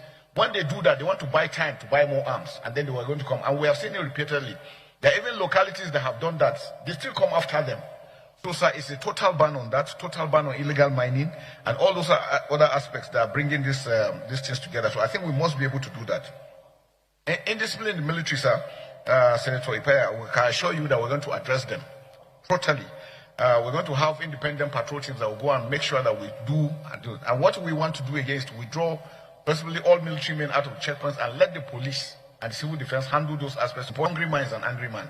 And so if people can't eat, you can imagine what will happen. So for us, I think protecting the farm, working with the civil defense that have the agro farmers, agro rangers is very important for us to continue to work together. For Senator Lalong, thank you very much, sir. We really appreciate you for the commendation, and we assure you that we're going to be very firm in all we are doing. And everywhere we make sure that recruitments are going to be thorough. And again, it brings you back to a database. So it makes it easier. If somebody comes for recruitment and has a number that you can check and see everything he's telling you, it makes it a lot easier. We've seen countries having this for years, so I think it's high time we're able to do that. A lot of people now, because there is war, even the military, you find some people don't want to go to where there is conflict. They want to go to soft areas. It's normal for humans. But we always want to tell that anybody being recruited should know that you are joining the armed forces because you are going to fight. There's war going on and you will go and fight. So going in to say that you want to avoid that, that's why some people don't want to come in. Because they feel if they come in, they say they will take them to Maiduguri and all this. Basically, that is what you are meant to do. But again, we know some states, we have observed some states, some regions don't really come in well for reasons, but I think we are doing some sensitization program to try and bring them into it so that the strength can be enhanced. But like Mr. President, you mentioned, sir, as we speak, sometimes every time we are doing recruitment, we have over 70,000 that are applying to join. So we still have enough. But maybe some states do not have that number. But again, we have a way of balancing because we want every Nigerian to be part of it, every Nigerian to take responsibility of what is going on ground. So we're following all those aspects, and we don't want them to go down.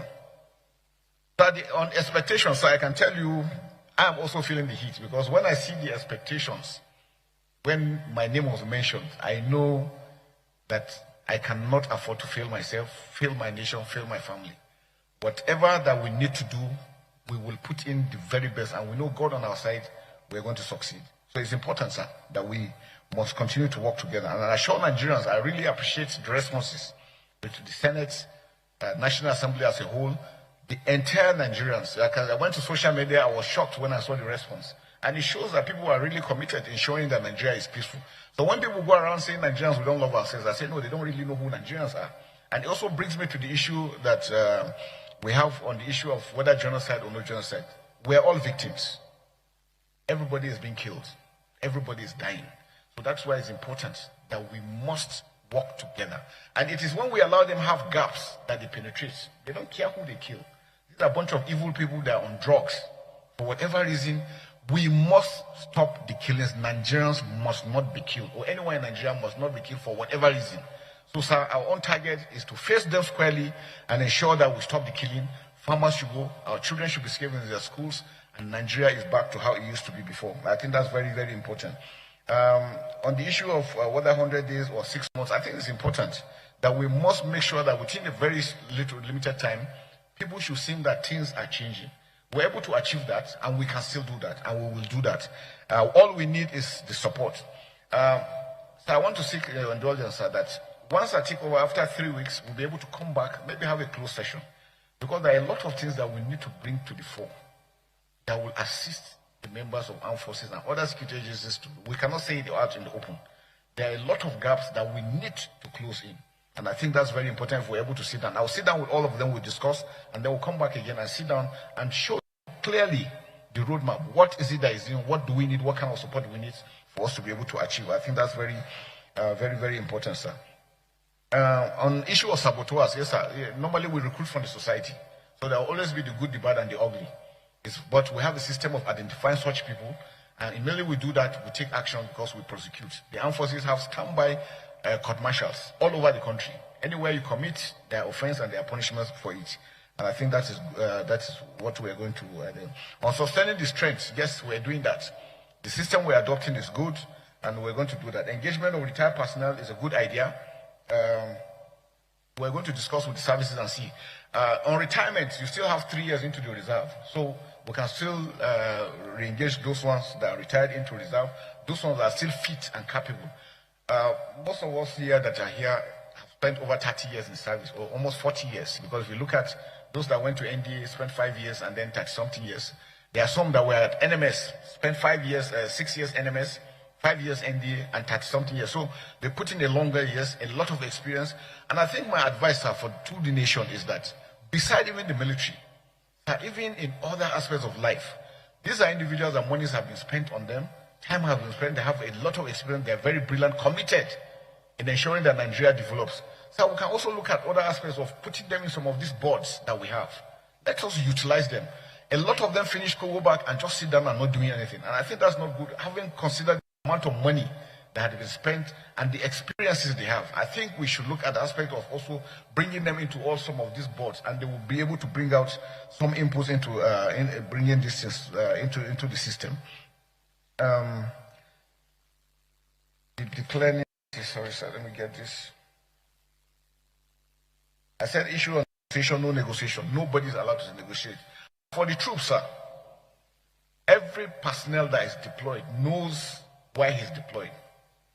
And the 3 things where he's told is this: you are to engage any criminal or any bandit that is armed and is about to kill you. You don't have to wait. Somebody is aiming to shoot at you and you are waiting for order. From who? Once you are deployed, you automatically have that responsibility. Or your colleague is to be shot and you know there is no other way of stopping it other if you don't kill the person. Or the community or property you are protecting. These are statutory and they all know it. So if any member of the armed forces is deployed anywhere and tells you that he's waiting for order, he's lying. He's only a coward. There is nothing like he's waiting for any order. The order is automatic once he's deployed because he's briefed before he's deployed. And I think that is very important that we're able to bring that distance. Like I said, the increase in terrorism and banditry, sir, end of the year, the times, over time, people have neglected so many things, and these are the things these are the results. So we must go back to those basics. That will do that, working together with the communities, with the local governments, with the state governments, and the federal. Together, if we do that, we're going to look at and we're going to get good results. Whether National Guard or Reserve, then NYC using them. The issue of social media, sir, that's one big area we're having, is affecting the professionalism of the armed forces. And I think areas that we need to look at how we're going to address those things very well is very, very important. Funding issues, like it was mentioned, no country can have everything. So America's budget last year was about $800-something billion. And they produce the equipment. We don't produce this equipment. For everything we are buying, we buy using hard currency. A medium-range precision missile for a drone, sir, is $100,000. That is about 150 million naira. So once you fire one, 150 million has gone. Whether you hit target or you don't hit target. A ship, a medium-range ship will take up to probably 33,000 liters of fuel, 10 tankers. In 5-6 hours, fuel is finished. So you can imagine that defense is expensive. And that's why it's important for us to see that we can fund. And we can do government to government. Some of these things, we can get them directly. So I think those are issues that I think we need to look at. We said 20% non-kinetic. We'll do the intelligence. Yes, intelligence is critical. And that's why we need everybody to be on board. Because when you see something and you report, action is taken. And we'll be able to get good results. As again, and the Senate especially. That's how we're fully committed. Coming back on stream from all the experience we have, working together with my team, we are going to make sure that we make a difference. And I can show you within the shortest possible time, sir, Nigerians will see that change. The trust they have in us will never let them down. And we'll count on the house. Thank you very much, sir. Let me thank the nominee, General Musa, CFR. I don't know the rest, whether is it which PSC Daga. Because, no, PSC Daga. Am I right? PSC Daga. Yes. I am GCON Daga.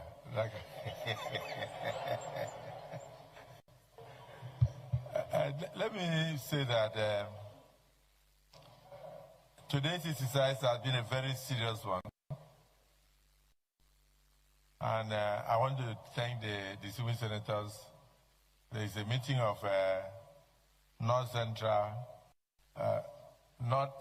going on. There is also a meeting of Northeast going on. There is also a meeting of Southwest going on. There is also a meeting of the committee led by Senator Bello on foreign affairs screening the presidential nominees for ambassador appointment. These were things that were prefixed, General, before you came. But in spite of how crowded today was, we felt there was need to take you so you can go and join your colleagues to begin to map out the right policies to keep Nigeria safer.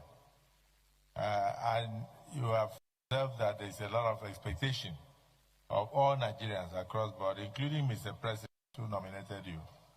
It's because of your personnel and your record. And I've not seen any nominee in the Nigerian Senate spend so many hours answering questions from senators since 1999. I think you are the first. So you have set the record. I have some senators here who insist that when they take the floor to speak, I should not stop them. That's why in the United States, some senators speak for 24 hours. So in your own case, I decided to make sure that everybody had an opportunity to ask you a question because we are all concerned about the security of the nation. The good part of it, but he answered your question. He answered, he mentioned you specifically, he said Senator Ani, and he answered the question. You didn't finish everything you wanted to say, but at least you said a few things, and we picked those few things. So, Senator Ani, if you have any other thing, please put it in writing, give him as he's leaving. He will address them. So, I want to thank all my colleagues for their contributions. Yes, that's all we can take for today. For the first time, Mr. President Bola Tinubu made and picked or nominated the right candidate for the right job. Like I always say, when you do right, we will praise you and then we will call you out for those wrong ones you are doing. That is how a country that wants to grow or develop, that is how they operate.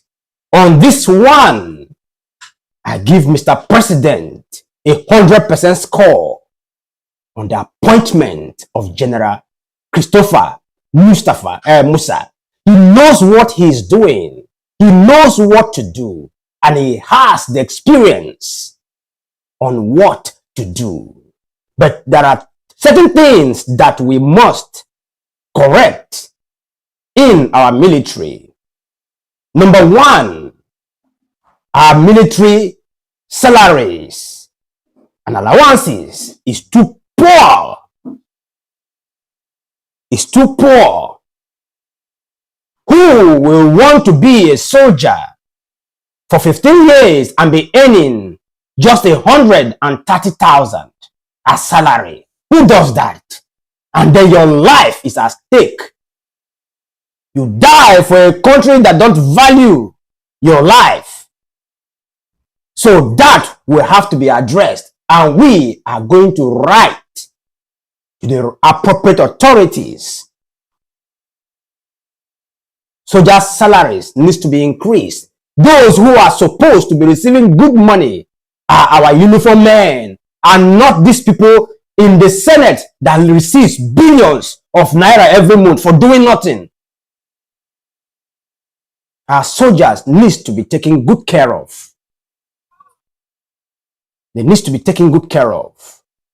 And if something happened to them, their families are supposed to be taken good care of for life, because their families have sacrificed for you and me to still be alive, to be comfortable.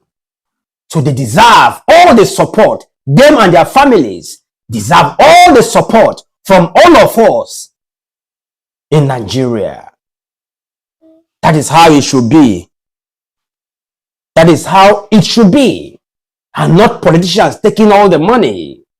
So on this one, I repeat, Mr. President Bola Tinubu, you have done a very good job on this one.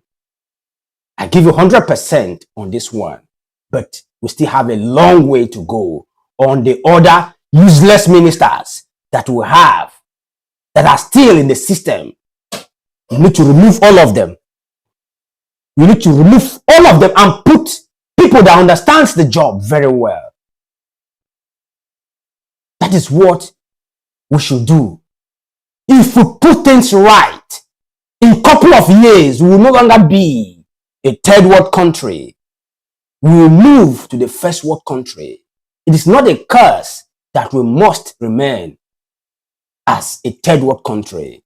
Even Obi, that was a boy, will have to become a man in the future. Nigeria cannot continue to be a boy forever because of bad policies and bad leaders. So, Mr. President, good job. And the National Assembly has done a very good job on this one. National Assembly, good job. Good job. You have done very well on this one. But it's very sad that you never listen to us when we're telling you that taking a bow and living is not the right thing to do. It is not the right thing to do. The right things to do is to scrutinize, ask tough questions, let the appointees sweat, because the job they are taking is not for themselves and their families. It's a job for the whole country. So, I believe and I hope that this will now be the normal thing to do from now henceforth. And then the president should always assign portfolios to his appointees before coming to the National Assembly, so they can be scrutinized based on their qualification and portfolio, not bringing in people that will come to the National Assembly and then they won't even answer any question. They don't even have anything to offer, and then they will just take a bow and go because they were touts that helped the system rig the system into power. So on this one, thank you, National Assembly, and may God continue to bless all of us in Nigeria. Thanks for watching. This live stream has come to an end for today. And I pray that God Almighty continue to bless all of us and give us the grace not to be a victim of what we don't know. Not to be a victim of what we don't know. That's my prayer for every one of us. So, thanks for watching. Thanks for watching Truth9ja.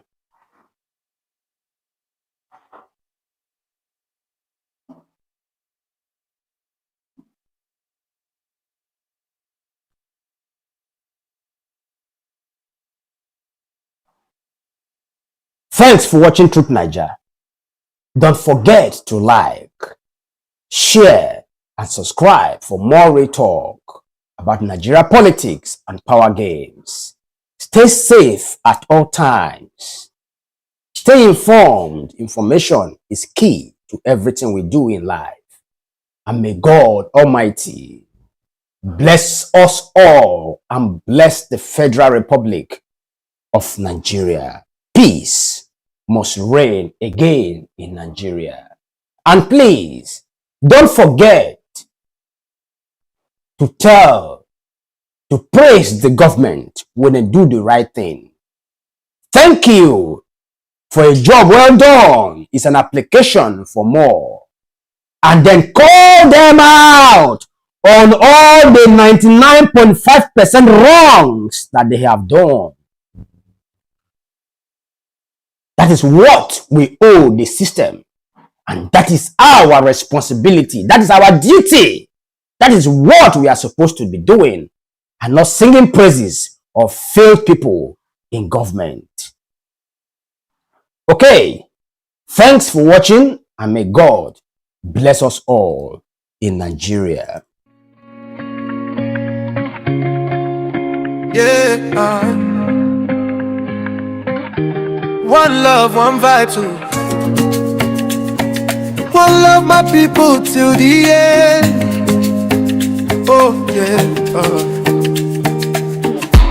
It don't tell we they shout for peace, but them still they play us like film. We don't get tickets. Them say we be giant, but we still they crawl. Every day they be like say we fall.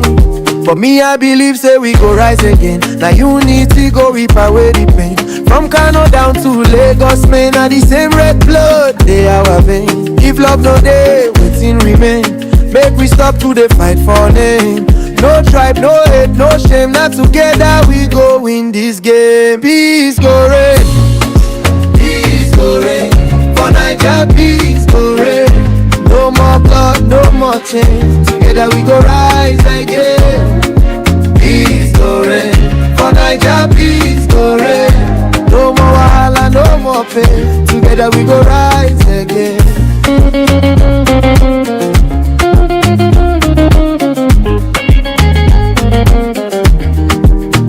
See mama they cry for Market Square. Say her pikin no come back from there.